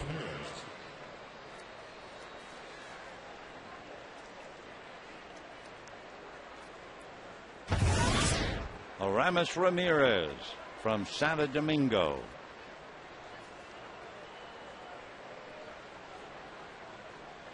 Ramirez looks trim. He's always had to fight weight problems. Fouled away. Checks in this year at about 215.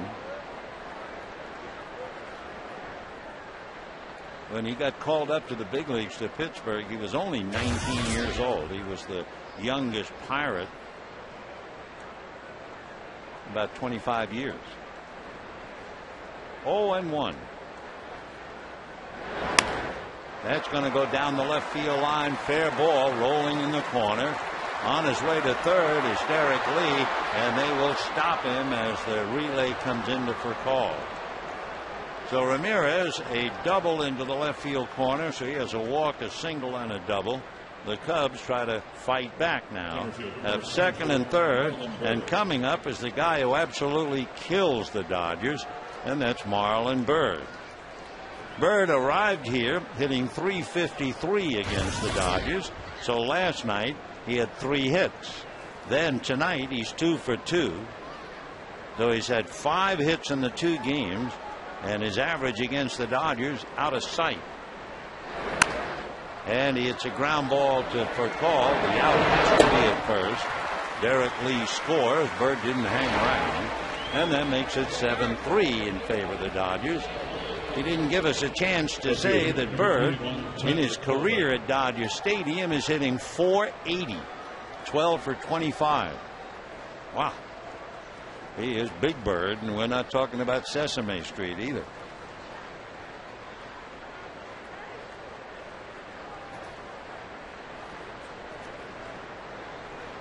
So the batter, Tyler Colvin. With a run in, 2 out, a runner at second. Colvin has walked twice. Hits a curveball foul. 0-1.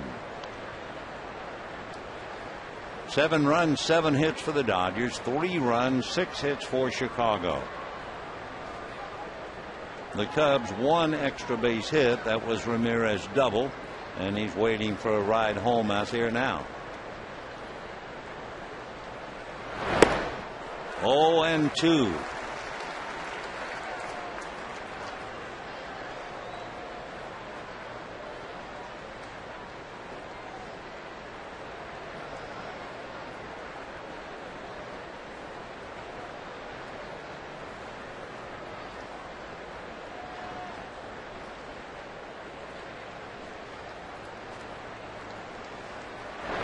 Fastball ate him up a little bit at 93. He fought it off, however.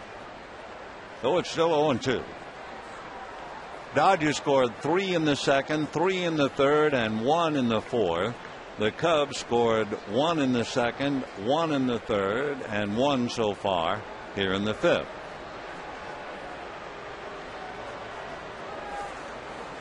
No balls, 2 strikes. And bounce that thing to the backstop. And on the wild pitch, Ramirez goes to third. For Billingsley, his 3rd wild pitch of the year. Too hot to handle for Russell Martin. Hiroki Kuroda has the most wild pitches on the Dodgers staff. Of course, lived by the splitter, and he has 8 wild pitches. So Ramirez at third, 2 out, 1-2 the count to Tyler Colvin.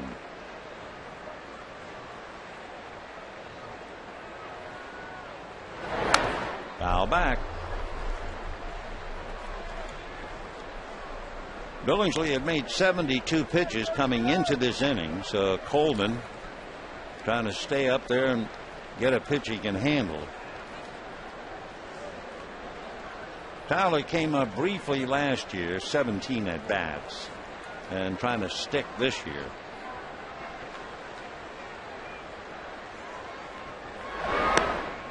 Two and 2.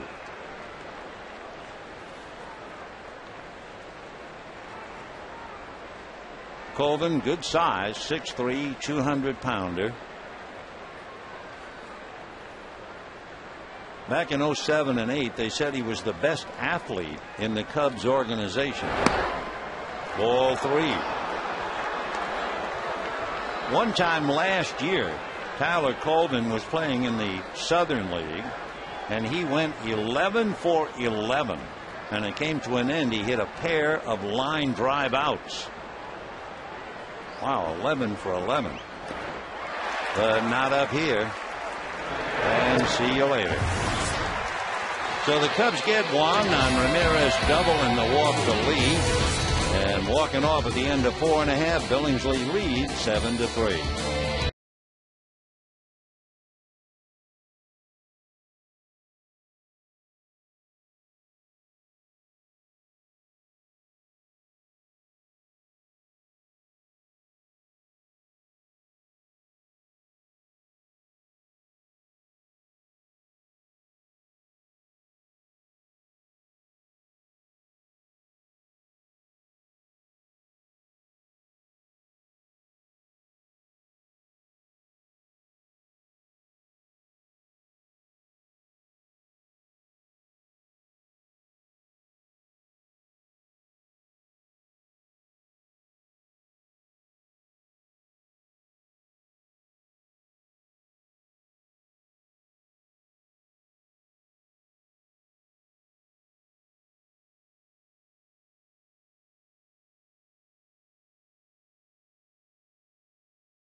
runs against left-hander Ted Lilly.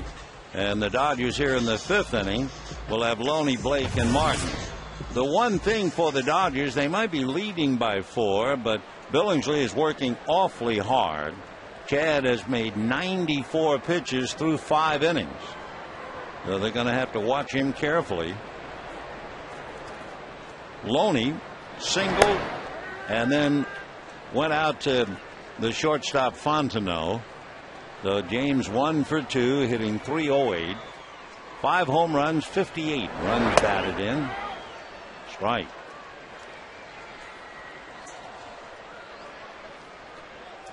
Mitch Atkins picking up for Lilly. 1-2. This is game 2 of a 4-game series. Tomorrow afternoon, Tom Gorzolani and John Eli. Sunday at 5, Carlos Silva and Vicente Padilla. But John Eli struggling of late. He's now 4-6, ERA a little over 4, and he's going to try and get well tomorrow. Especially since John is from Illinois and was originally selected by the Chicago White Sox. That's ball 3.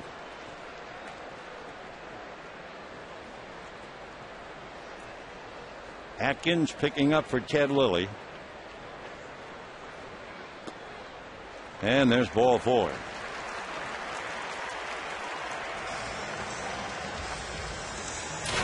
In looking at the Cubs tonight and last night, remember, Kershaw struck out 12, Broxton struck out 1, so that's 13.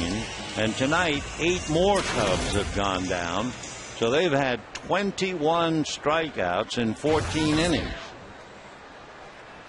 And here is Casey Blake. Walked in a scoring fly ball. Ball 1.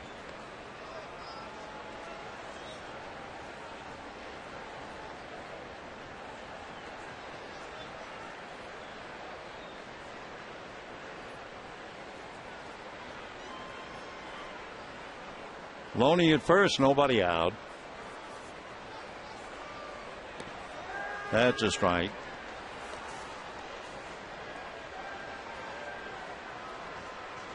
Loney has stolen 9 out of 13.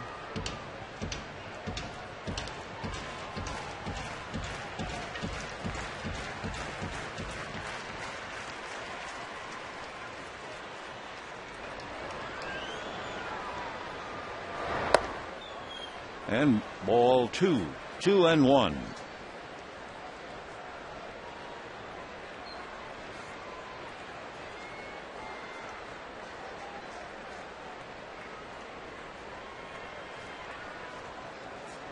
In looking at a reliever early in the game, throw it at first, not in time. The starting pitching for Chicago has had a lot of trouble after the 6th inning. And perhaps Piniella, with not much confidence in the bullpen, allows the starters to go a little longer. There's a line drive, fair ball down into the right field corner. Scoring will be Loney, and stopping at second base will be Blake, and the Dodgers lead 8-3.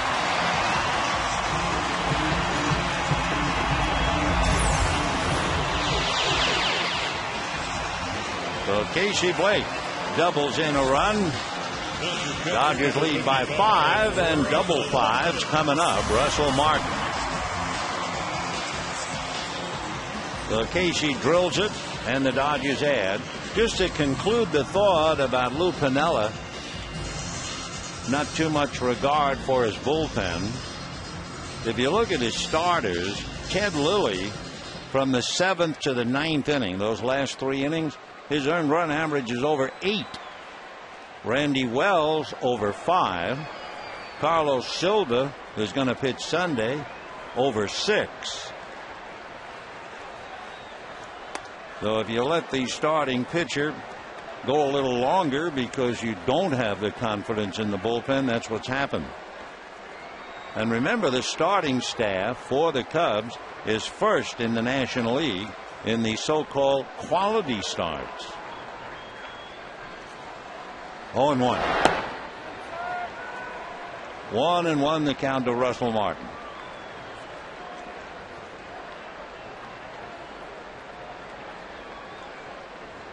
So usually the Cub pitching is good in the first 6 innings. Usually, not tonight. Last night, for instance, in the first 6 innings, the Dodgers had 1 run. And that was more like the Cub pitching staff. Good job by Randy Wells. But tonight, the Dodgers running away 8-3. Randy Wells sitting back, victimized by that line drive home run with Martin aboard, hit by Furcal in the 7th inning last night to give the Dodgers the 3-2 win. Well, somebody messed up on a possible catch upstairs. Meanwhile, Martin with a 3-run home run and fly to center.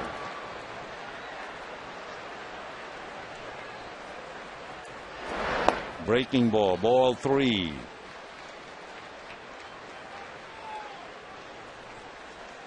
Eight runs, 8 hits for the Dodgers. 3 runs, 6 hits for the Cubs. Martin trying to get Blake home. Nobody out.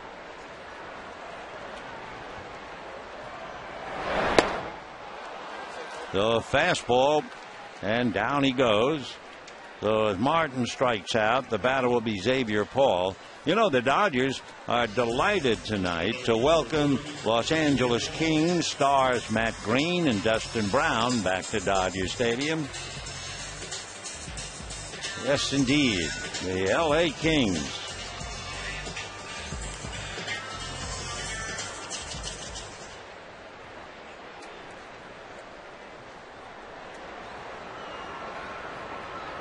Here's Xavier Paul, fly to center and single to center. Fouled away. 0-1. As we mentioned, with a left-handed Ted Lilly started, you would expect to see Reed Johnson. But Reed Johnson has a sore back. So Xavier Paul started against the left-hander and went 1 for 2. Reed visiting in the dugout has made tremendous contributions along with Jamie Carroll.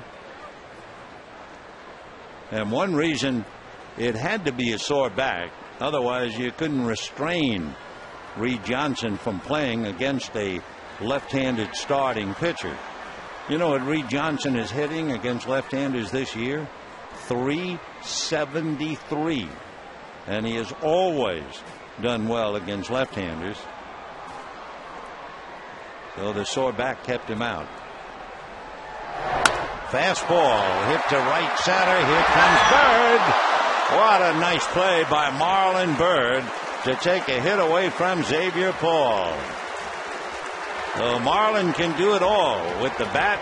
He made a fine play last night on a ball hit into deepest right center field. Matt Kemp hit it. He was running to his left last night, but he was on the warning track running parallel to the wall. So that's 2 fine defensive plays by Marlon Byrd, and he's had 5 hits in the 2 games as well. So here's Billingsley with 2 out. Ball 1. Billingsley grounded out, sacrificed. Chad 0 for 1, hitting .172.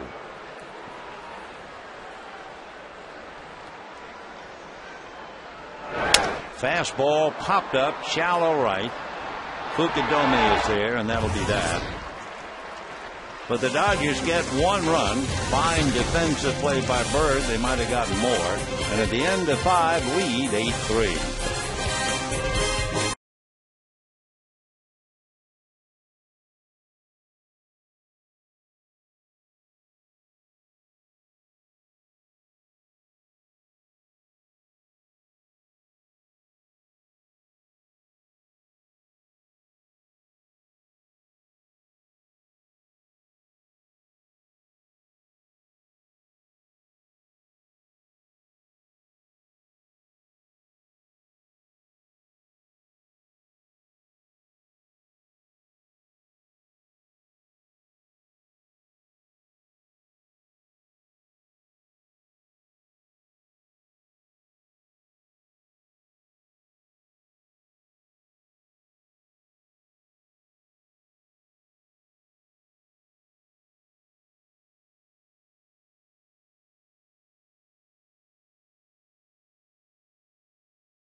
played in Philadelphia. And the boy from the suburbs at Norristown was the Dodger catcher Mike Piazza, and he had a dream come true. He had a huge home run, about 450 feet. He also had an RBI double, and he was the most valuable player, joining the other 3 Dodgers in history to win it. That would be Maury Wills, Steve Garvey, and Don Sutton. Dodgers and the National League won that game 6-0. Let's go back to this one.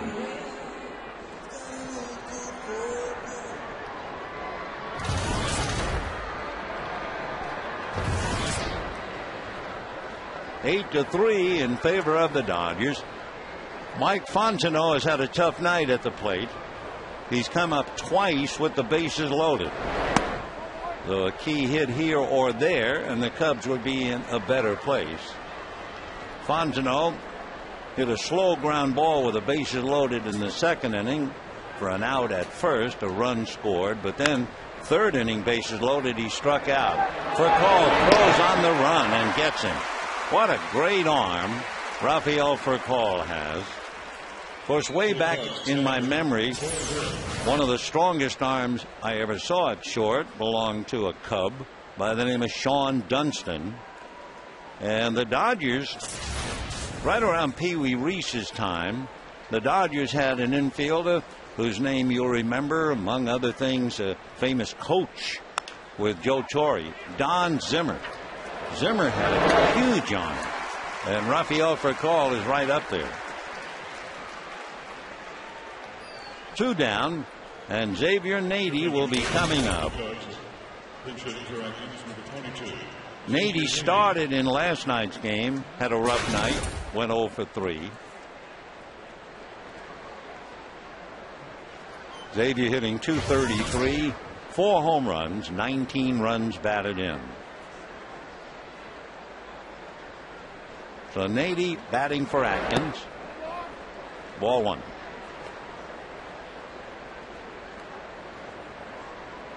Cubs led 1-0. Dodgers turned it around 3-1. Cubs came back with 1. Dodgers came back with 3 more. Pop fly to Jamie Carroll, and look out, Ethier was coming, and the ball is going to be in play.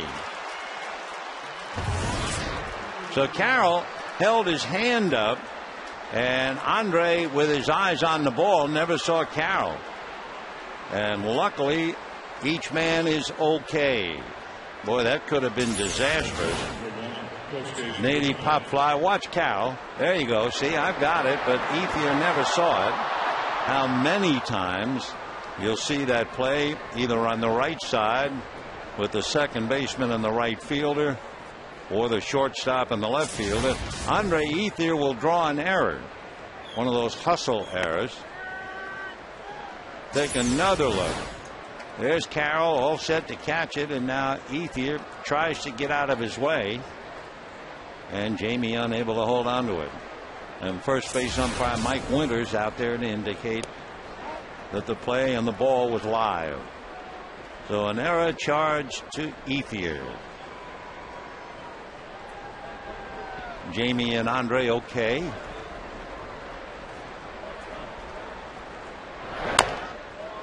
Little roller.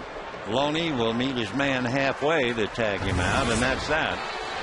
So no runs, no hits. The collision error, and fortunately, each man okay. And at the end of 5.5, 8-3 Dodgers.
with 2 on and 1 out. Russell Martin got one in his wheelhouse, as the old timer said. And Russell hits it away for his 5th home run of the year. 3-run home run, and the Dodgers have not been headed ever since. They lead 8-3. So Martin sitting back and resting on his laurels. And the batters will be looking now at Bob Howry. So it's been Lilly, Atkins, and Howry. Bob, who had been with the Diamondbacks earlier this year, born in Phoenix, Arizona, lives over in Glendale, went to school at McNeese State, and way back when, a 5th-round pick by the Giants in 1994. He never made it with the Giants. He came up with the White Sox, then the Red Sox, then a couple of years with the Indians, then the Cubs, then the Giants finally, then the Diamondbacks, and back to the Cubs. Bob is 6'5", 225, 37 years old come August the 4th. Raphael turns around now to bat left-handed. 0-1. 0-2. For call, fly deep to left. Colvin caught it on the track near the wall. Doubled to left, scored a run, and then last time up struck out.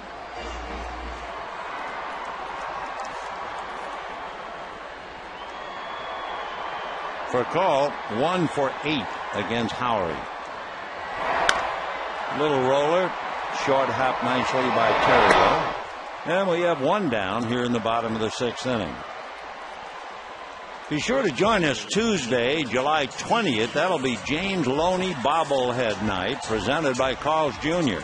And the first 50,000 fans to see the Dodgers and Giants will take home their very own little big game James.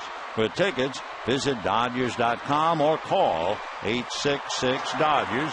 Loney tonight, a single and a walk, has scored twice.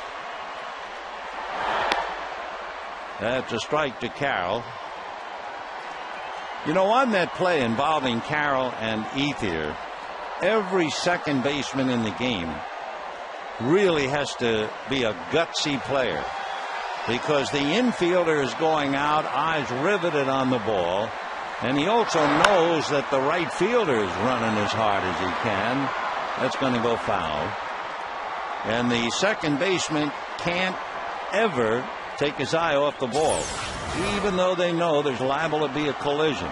And Carroll was riveted, and boom, there's Ethier. Spun him around, knocked him down, and the ball came loose.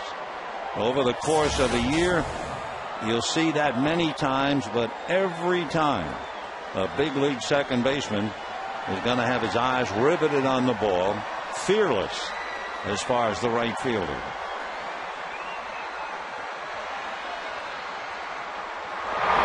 And in many cases, when you think about it, the second baseman is always much smaller than the outfielder. 1-2. Andre Ethier, much bigger and heavier. Jamie hits it to the hole, base hit.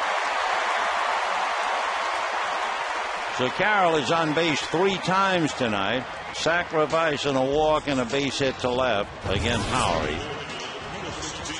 Dodgers 8 runs, 9 hits, and Andre Ethier coming up.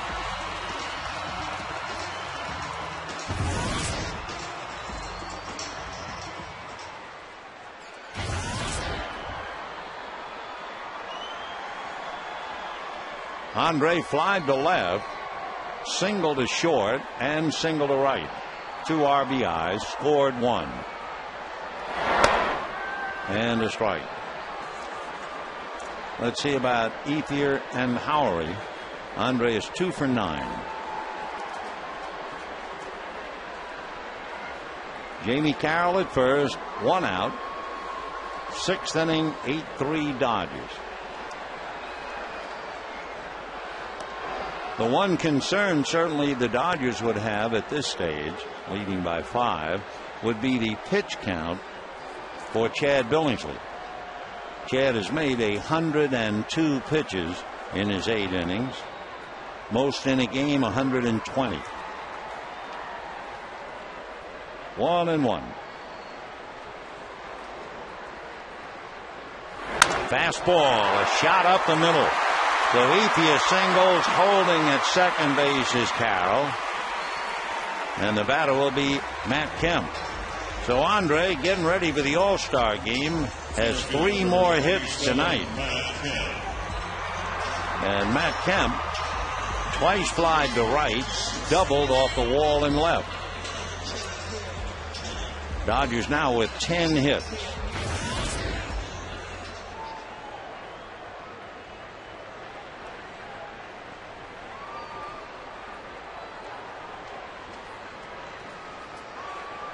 Matt with the 16 home runs, 50 runs batted in. And he's given Howery a bad time in the past. Matt is 4 for 10 with a home run against the right-hander.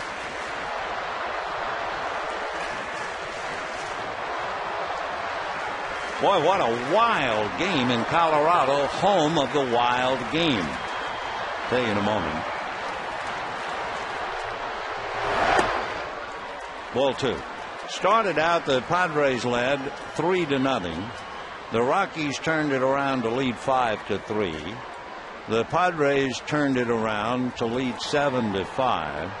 The Rockies are now leading the Padres 10-8 in the 7th inning. Ian Stewart hit a grand slam home run, his second home run of the night against Luke Gregerson. So it's the bottom of the 7th inning. Rockies 10, Padres 8. Wild. And remember how well the Rockies are doing. They lost Jorge De La Rosa, who started tonight for the first time after being on the DL for a long time. They were without their closer, Houston Street. They lost their shortstop, Troy Tulowitzki. They put Todd Helton, admittedly not the threat he used to be, but still Todd Helton, put him on the DL. And here they are trying to get within 2 by ripping the Padres tonight. Amazing. But I remember Jim Tracy, his quote back in the spring, "We are not going away."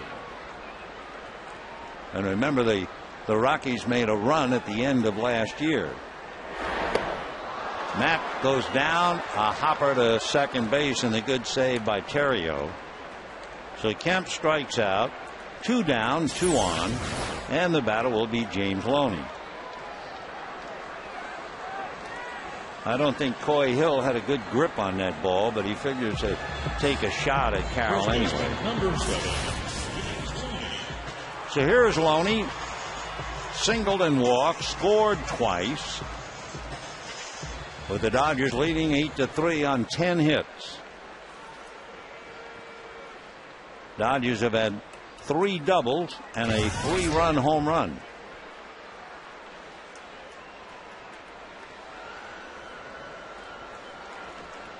We were talking about the Dodgers being a little concerned about Billingsley's pitch count. Look out, that's over the head of Fukudomo, off the base of the wall. 1 run will score on the long double, and the Dodgers lead 9-3.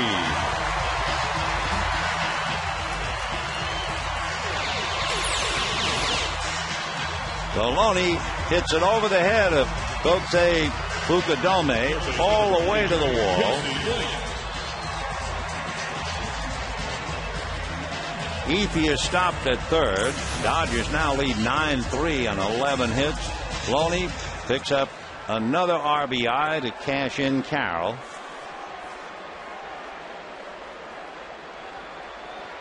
Loney now with 59 runs batted in. And here's Casey Blake with second and third, 2 out, first base open. We were talking a moment ago before Loney's double about the Dodgers perhaps being concerned over the pitch count of Chad Billingsley. 102 pitches in 6 innings. And down in the bullpen, sure enough, more than concerned. They get Jeff Weaver up.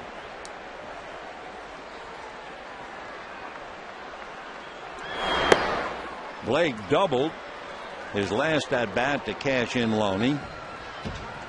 9 home runs, 36 RBIs, 2 runs batted in, the scoring fly ball as well. And against Howry, Casey 1 for 5. Ether at third, Loney at second, 2 out. 9-3 Dodgers punishing the Cubs right about now. Right, 2-1.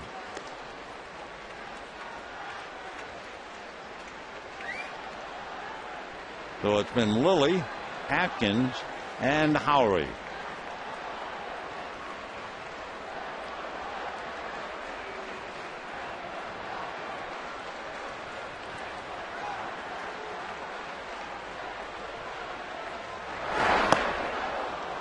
Tried to hold up, couldn't do it. 2-2. Pretty good changeup inside on the hands.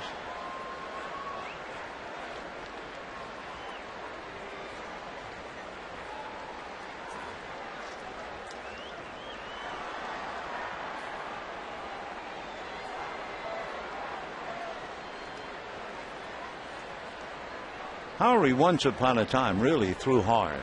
Not anymore. Now fastball, slider, splitter, changeup.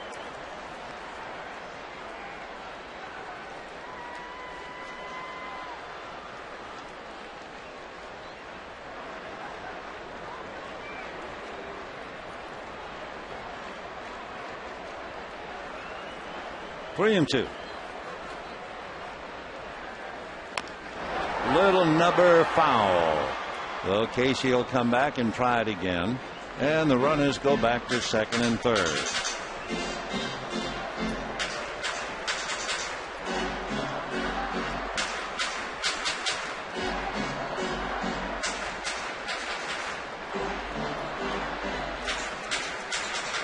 Nine 3 Dodgers, 2 out, bottom of the sixth. Why did Howry lose that 97-mile-an-hour fastball? Well, among other things, he had shoulder surgery. Then he had a strained right forearm. Then he had the transposition of the ulnar nerve. Then he required surgery to repair nerve damage and take bone chips out. Along the way, you lose that fastball. Big bouncer to Ramirez.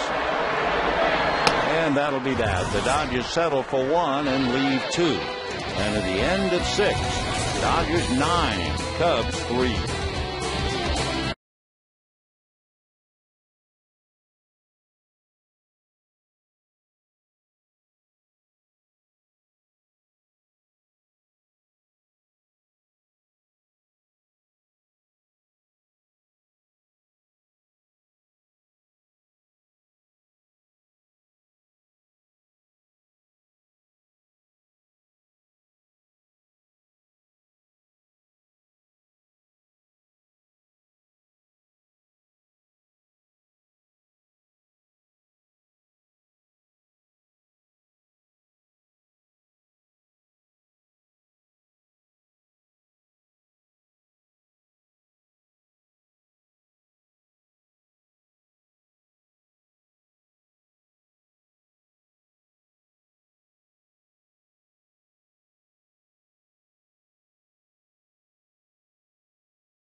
Cubs last night in a remarkable 8 innings with 12 strikeouts and no walks.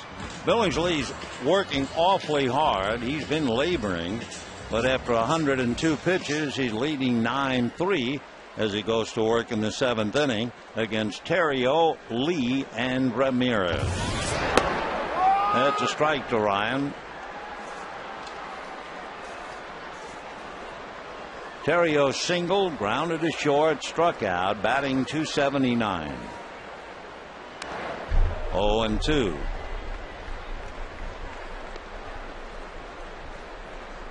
Terrio with 100 career stolen bases. He has stolen third twice this year. 0-2. Sprayed foul into the crowd.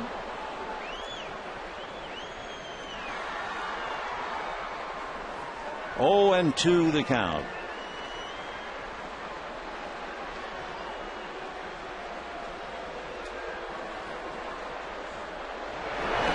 And a soft line drive and a diving catch by Jamie Carroll. So Terrio robbed of a hit by his opposite number as he tries to go the other way. Jamie makes the good play. 1 out in the 7th. Down in the Dodger bullpen, Jeff Weaver, and he's been joined by Hung-Chi Kuo. Ball 1 to Derek Lee. Hit into a double play, single to left, and walk. He has scored twice. 2-0 to Derek.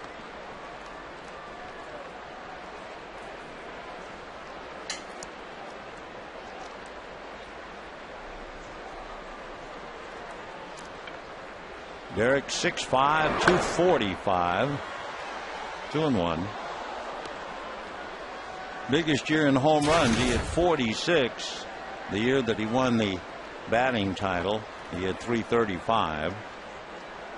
Most RBIs last year, 111. Ball 3. Originally a first-round pick by the Padres in 1993.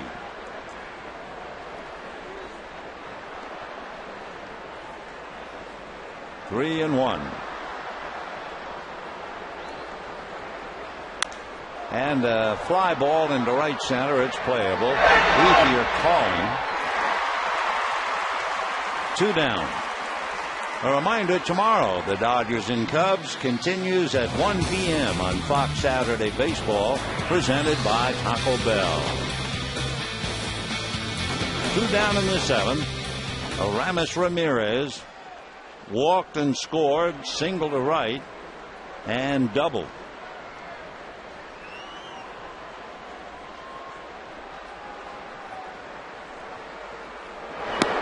Ball 1. Ramirez hitting .202. So he really has to battle back to have a good year. Last year he hit .317. Strike.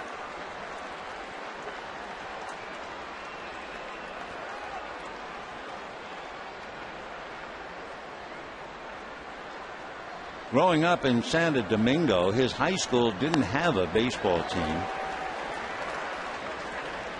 So he had to go into the city to play, and that wasn't exactly around the corner. But that's where he really learned to play. Up until then, until he was 13, he was a basketball player. Down he goes. So what Billingsley needed, he got a quick, low-pitch inning. And at the end of 6.5, 9-3 Dodgers. And now we'll have God Bless America and Take Me Out to the Ball Game.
3 lead, bottom of the 7th inning.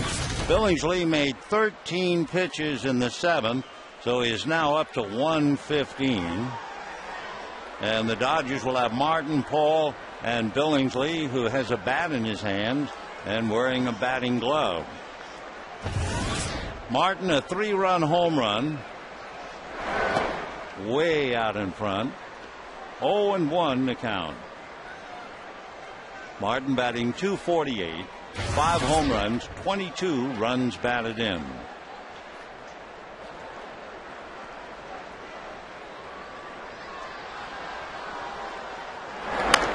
Ground ball wide at third. Nice pick by Ramirez. 1 away. Well, the last we heard, the Rockies were leading the Padres 10-8 in a wild game in the 7th inning. But of course, Coors Field, that's the home of wild games. Houston Street is now trying to get some outs late in the game.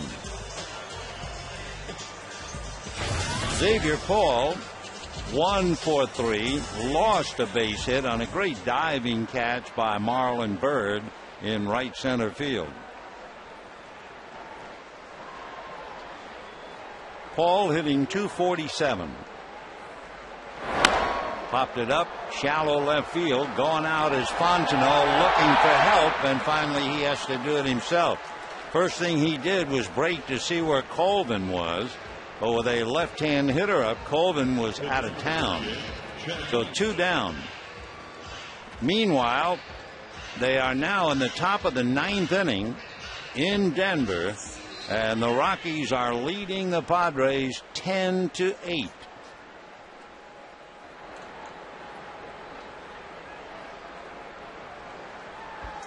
And they'll let Billingsley hit, but I don't think they'll let him pitch, not after 115. Ball 1. Chad back on the end of May. He made 120 pitches. Going all the way back to early April, he made 116. And after that 120 game against Arizona, he came back 118 against Atlanta. So tonight, having made 115, you would think that they'll let him hit, but that'll be that. 2-0. In there. Down in the Dodger bullpen, earlier we saw Jeff Weaver and Hung-Chi Kuo. Now we're seeing Travis Schlichting, the right-hander, and George Sherrill, the left-hander. 2-1. Fastball, sharp ground ball, nice stop by Theriot to get him.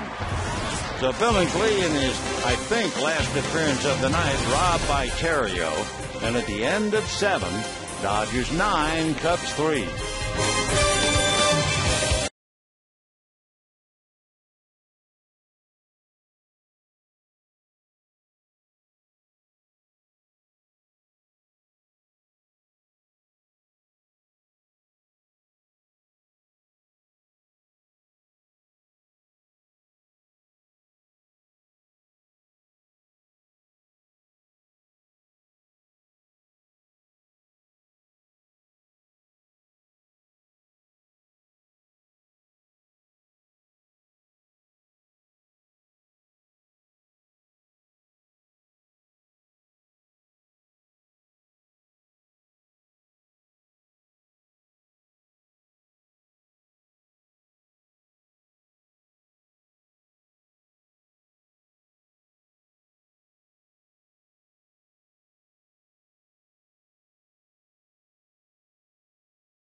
It's a little bit of a surprise, I guess, to realize that after he struck out Ramirez for his 9th strikeout, he is going to go back out onto the mound.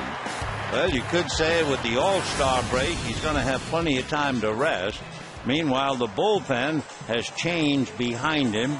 First, we saw Weaver and Quo when it was a little bit closer. Then we saw Travis Schlichting and Sherrill. Now we see Justin Miller and Sherrill. And for Billingsley, after 115 pitches, he's going back out there. One other note, it is a bit of a surprise because he has only gone 8 innings once. That's ball 1. He went 8 innings the end of May against Arizona. 1 ball and no strike. For the Cubs, 12 strikeouts at the hands of Kershaw, 1 briefly against Broxton, and 9 more against Billingsley. So 22 Cubs have bitten the dust in 2 games, which sounds a little more like the Arizona Diamondbacks. 2-1. Foul ball. Marlon Byrd, single to center, single to right, and they finally got him, grounding out in the 5th. He's had 5 hits in the series, and we have a final score. The Rockies beat the Padres 10-8. Line drive. I tell you what, Marlon Byrd should not leave town. He had really found a home here. 6 hits in 2 games, and hitting an out-of-sight number against the Dodgers at Dodger Stadium. And Joe said, okay, I let you go to the mound. I let you pitch to a hitter. That's enough. The Byrd line drive single to right. And for Billingsley, like Kansas City, he has gone about as far as he can go. 120 pitches for him. Out he goes. But Chad gives the Dodgers another highly competitive performance. He was in a lot of trouble in the 2nd and 3rd innings and fought his way out of it. So he walks off leading 9-3, and we'll be back.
Byrd at first base, his responsibility.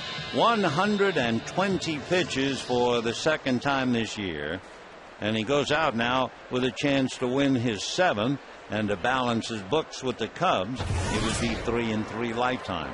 George Sherrill pitching now to Tyler Colvin. Walked twice, struck out, and bangs it into left center for a base hit. Kemp has to go deep to cut it off. And on his way to 2nd is Colvin, and their runners at 2nd and 3rd, and nobody out.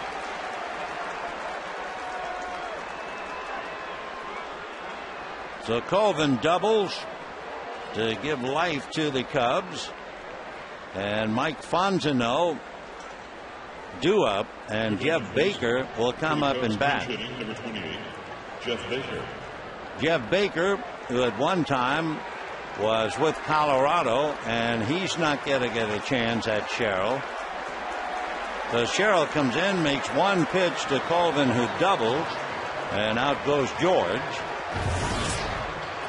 Baker has been announced, so he's in the game. Yeah, we'll be back.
To Marlon Byrd, that's all for Chad. George Sherrill comes in, makes one pitch to the left-hand hitting Tyler Colvin, and he doubles. Runners at second and third, nobody out, and Justin Miller is brought in to pitch to Jeff Baker. One thing you can certainly understand about this move, Jeff Baker against left-hand pitching is hitting .325. Against right-hand pitching, 1 for 34, which is a .029 batting average. So Baker overall hitting .237. Jeff born in Germany, Bad Kissingen, and ball one. Baker, like Colvin, who's out there at second base, went to Clemson. Growing up, he lived in 9 different cities. His dad was assigned by the Army to install missile defense systems all over the place, including Abu Dhabi. And in the desert, the big sport was soccer. So he played a lot of soccer. Signed by the Rockies 8 years ago, a 4th-round pick. 1-1. 2-1. The Rockies held on and beat the Padres 10-8. The Colorado 2 back, and the Dodgers, tied with Colorado, must win to pick up a game and be 2 back. 2-1 to Baker. Second, third, nobody out. That's a strike. 2-2 to Jeff. With the Rockies, he hit 12 home runs. Big hitter in Colorado Springs. Good size, 6'2", 205 pounds. Slider got him. So still now he is 1 for like 35 against right-hand pitching. So Baker strikes out, and that'll bring up the switch-hitting catcher, Coy Hill, who has struck out, grounded out twice, 0 for 3. Alfonso Soriano is out on deck. He would bat for Howry. 1 out, second and third.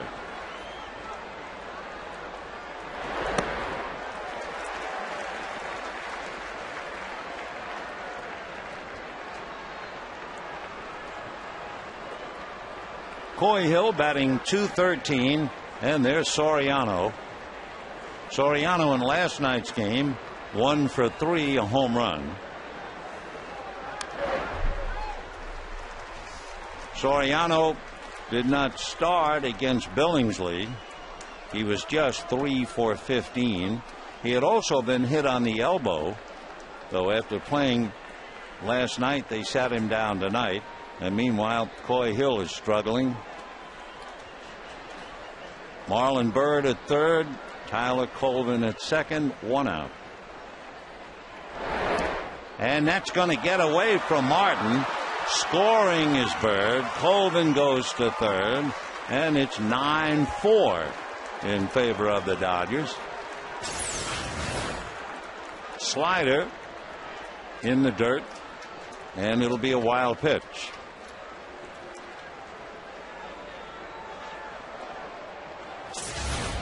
Byrd, who scored, is charged to Billingsley, so you can close the book now.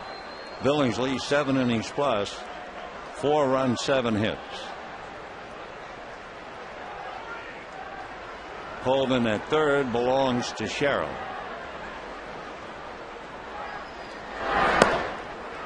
Two and two. 9 runs, 11 hits for the Dodgers, 4 runs, 8 hits for the Cubs, each side with 1 error.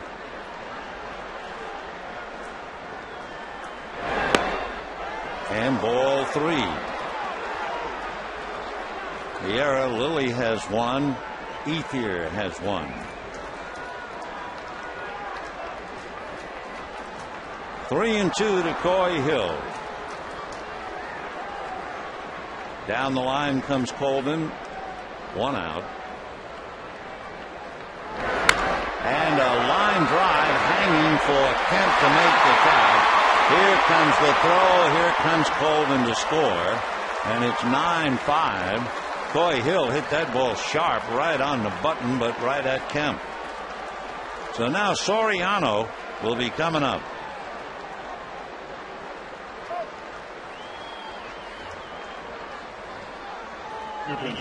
That run charged to Sherrill. And Alfonso Soriano checking in at the plate. Soriano, among other things, 32 years old, from San Pedro de Macorís. And a strike. Soriano with the Yankees and the Rangers. Came up when Joe was wearing the pinstripes. That's in the dirt. Soriano has an uncle, Hilario, who was a minor league catcher in the Dodger organization. 1-1. 2-1. Soriano had been playing for the Hiroshima Carp. He wanted out. They wouldn't let him out. And then Hideo Nomo was the one who opened the gates. He became free agent, went international, and Soriano was able to move out. Although Alfonso said he enjoyed playing in Japan, but he didn't enjoy working as hard as they had them work. They would start their workouts at 9 a.m. and stay at it until dark. And the first time he came home from Japan, his mother said, "You're not going back." His hands were just covered with blisters. 2-2. And down he goes. So Miller comes in, strikes out 2. The Cubs get to. Billingsley can head for the locker, and it's 9-5 Dodgers.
And in the 8th inning for Cole Carroll and Ethier, Andre Ethier getting ready for the All-Star game and putting on an All-Star show.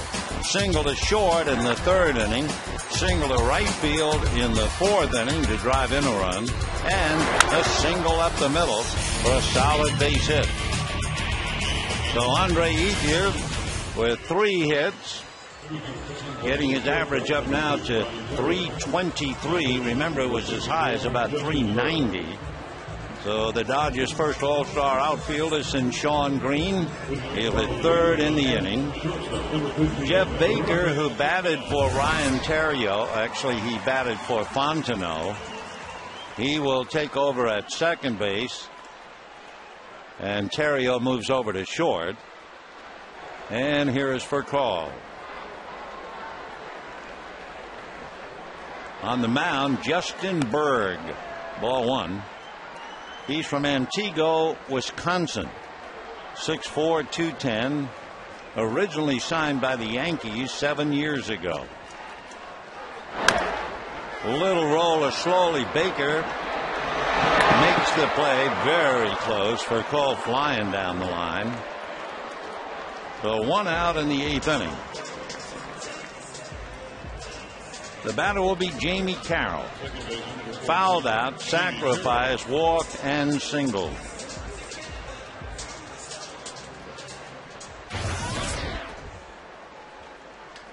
When the Cubs bat in the 9th inning, it'll be the top of the order.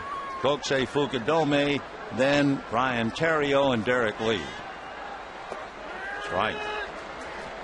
Down in the Dodger bullpen, just in case, Jonathan Broxton getting ready to fly to Chicago. 0-1. Hit down the line, slicing foul, out of play. The paid attendance tonight, 43,790. 43,790. Last night, 43,640. So about 150 more.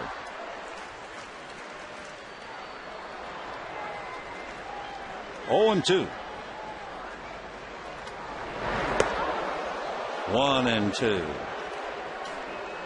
Well, with the LA Kings here tonight, we can tell you that Justin Berg, coming out of Wisconsin, was a hockey star as well as a fine baseball player. He spent hours practicing hockey.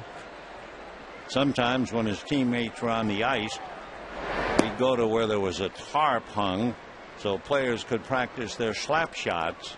But instead, he'd go towards the tarp and throw baseballs to keep his arm in shape. Playing hockey, you can imagine he has very strong legs. That's a 1-hopper. Jeff Baker, 2 down. Say, you traveling this season? You can take the Dodgers with you. Subscribe to MLB.tv today. See every Dodger game live or on demand on your computer. Visit Dodgers.com to order and get more details. Local in-market blackouts will apply. MLB.tv, baseball everywhere. And here is Andre, 3 for 4. 8th inning, 9-5 Dodgers. Bouncer up the middle, but this time Baker, very busy coming off the bench, struck out as a pinch hitter and handles 3 ground balls in the 8th inning. And at the end of 8, 9-5 Dodgers.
Led 1-0. Dodgers came back to lead 3-1, 3-2.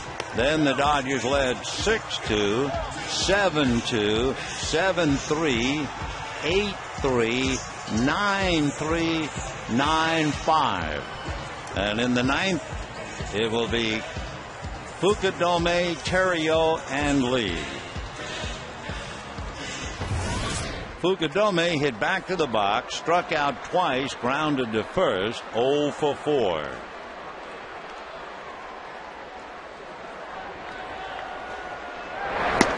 And a strike.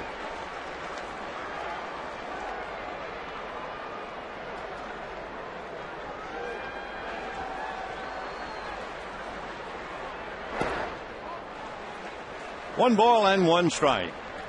Kokusei Fukudome, 0 for 4. Trying to get something started against Justin Miller. Strike. Billingsley for 7. Sherrill for just 1 pitch. Then Miller pitched the 8th and is now asked to shut him down in the 9th with Broxton in the wings.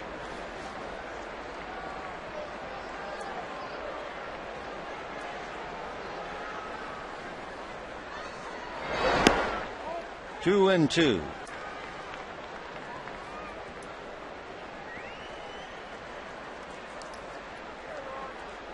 Justin Miller in his 16th game.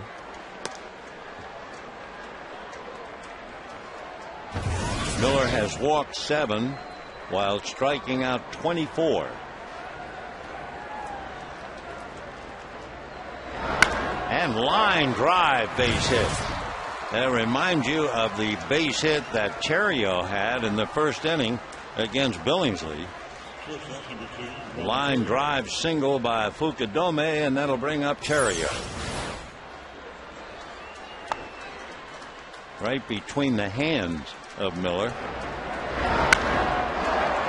And Joe Torre now is coming out. And when he comes out, he's usually bringing a hook. Yep. So Jonathan Broxton, an all-star pitcher, will be coming in. Miller will be going out, and we'll be back.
Of 1.9.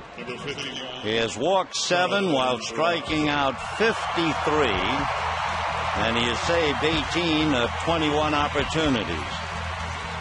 Ryan Terrio, who is 1 for 4, will be coming up. Terrio going head-to-head with Broxton, 0 for 5. Fukudome is at first. Last night, Broxton struck out 1 and gave up a hit to Ramirez.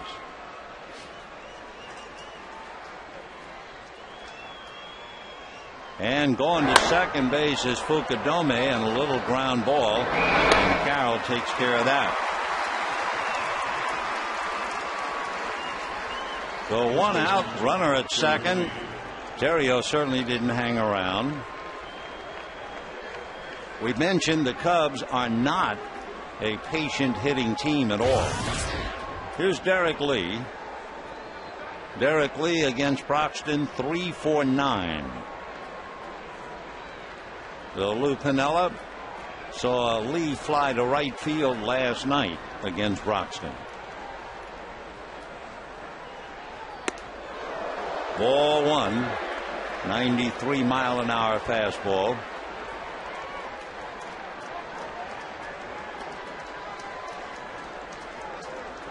(9-5) Dodgers, ninth inning.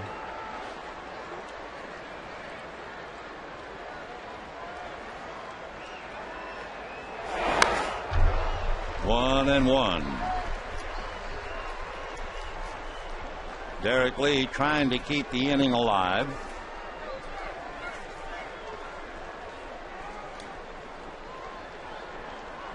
Against power pitchers, Lee has done well with Fukudome at second. Lee's hitting .300 against the really hard throwers.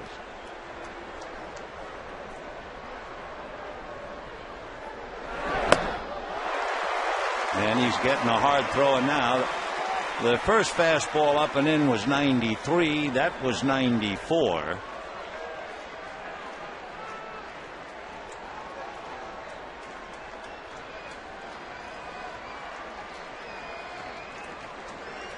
One and two.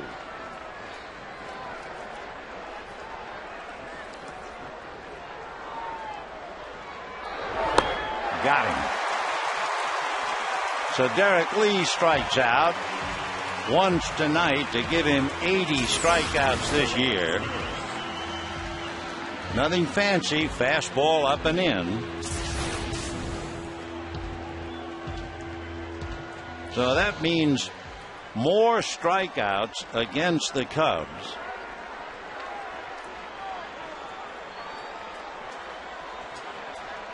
$12 more strikeouts tonight, 13 last night, 25 strikeouts in 2 games.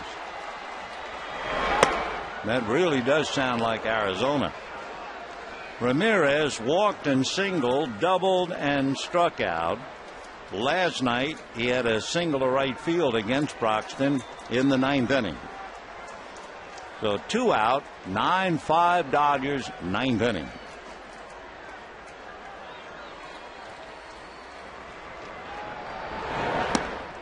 Two and 0.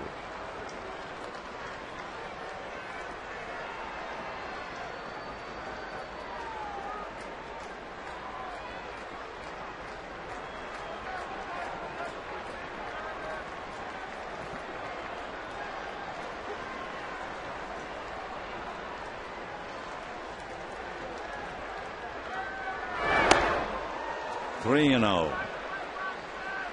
On deck, Marlon Byrd. Marlon Byrd, who has worn the Dodgers out, is 0 for 2 and then struck out against Broxton last night, so he's 0 for 3. 3 and 0.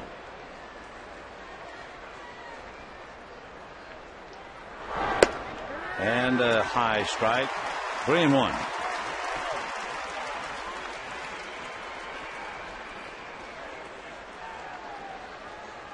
Five 9-1 for the Cubs, 9-11-1 for the Dodgers.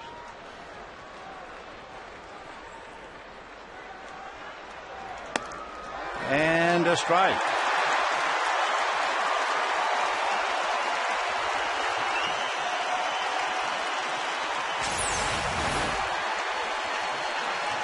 $43,790. Up and at him now, as Broxton tries to slam the door.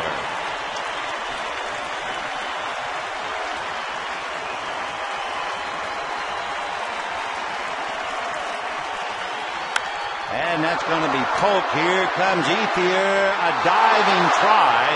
The ball will go to the wall. Scoring is Fukudome, and digging for third and making it standing up is Ramirez. And it's 9-6 in favor of the Dodgers. Fukudome brings it in. Ethier, a diving try, but no play. So Ramirez triples to right. That's his third hit. Ethier just had the ball go over his glove. And now the batter is Byrd. 3 more hits tonight. Ramirez at third. Dodgers trying to shut the door. The Cubs have scored 3 times in the last 2 innings. Byrd 6 hits in the 2 games. Foul ball. 0-1 to Marlon. Look at those numbers against the Dodgers, and they're even higher. He's hitting .500 in his career at Dodger Stadium. .500. 13 for 26.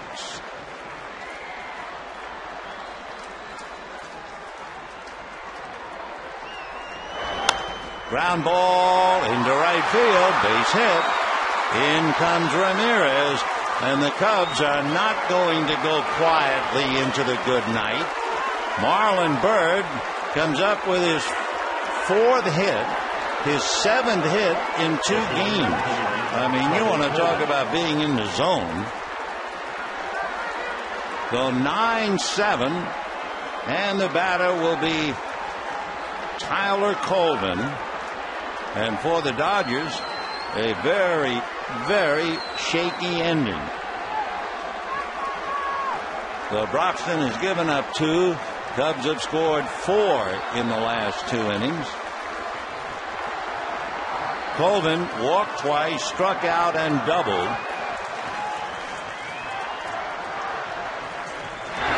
And on a wild pitch going to second is Byrd. Now Byrd took off, so he was in motion, so it should be a stolen base. I mean, he was going before the pitch, as you can see. And certainly it's not defensive indifference. It was a wild pitch, but it seems like that would be after the fact. So 9-7 Dodgers. Are they going to call it defensive indifference? Wow. With a 2-run lead, can't afford to be very indifferent.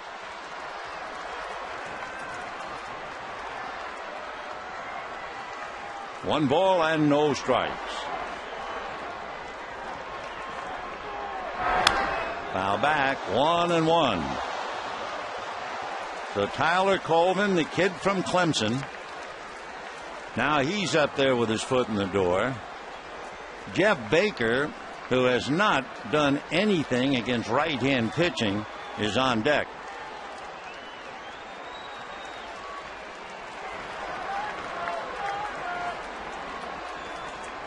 One and 1.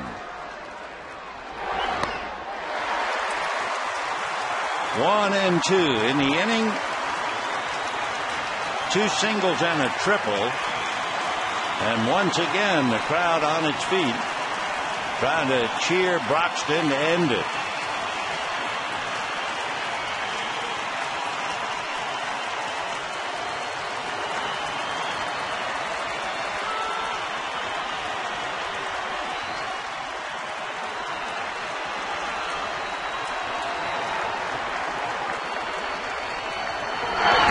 Got him.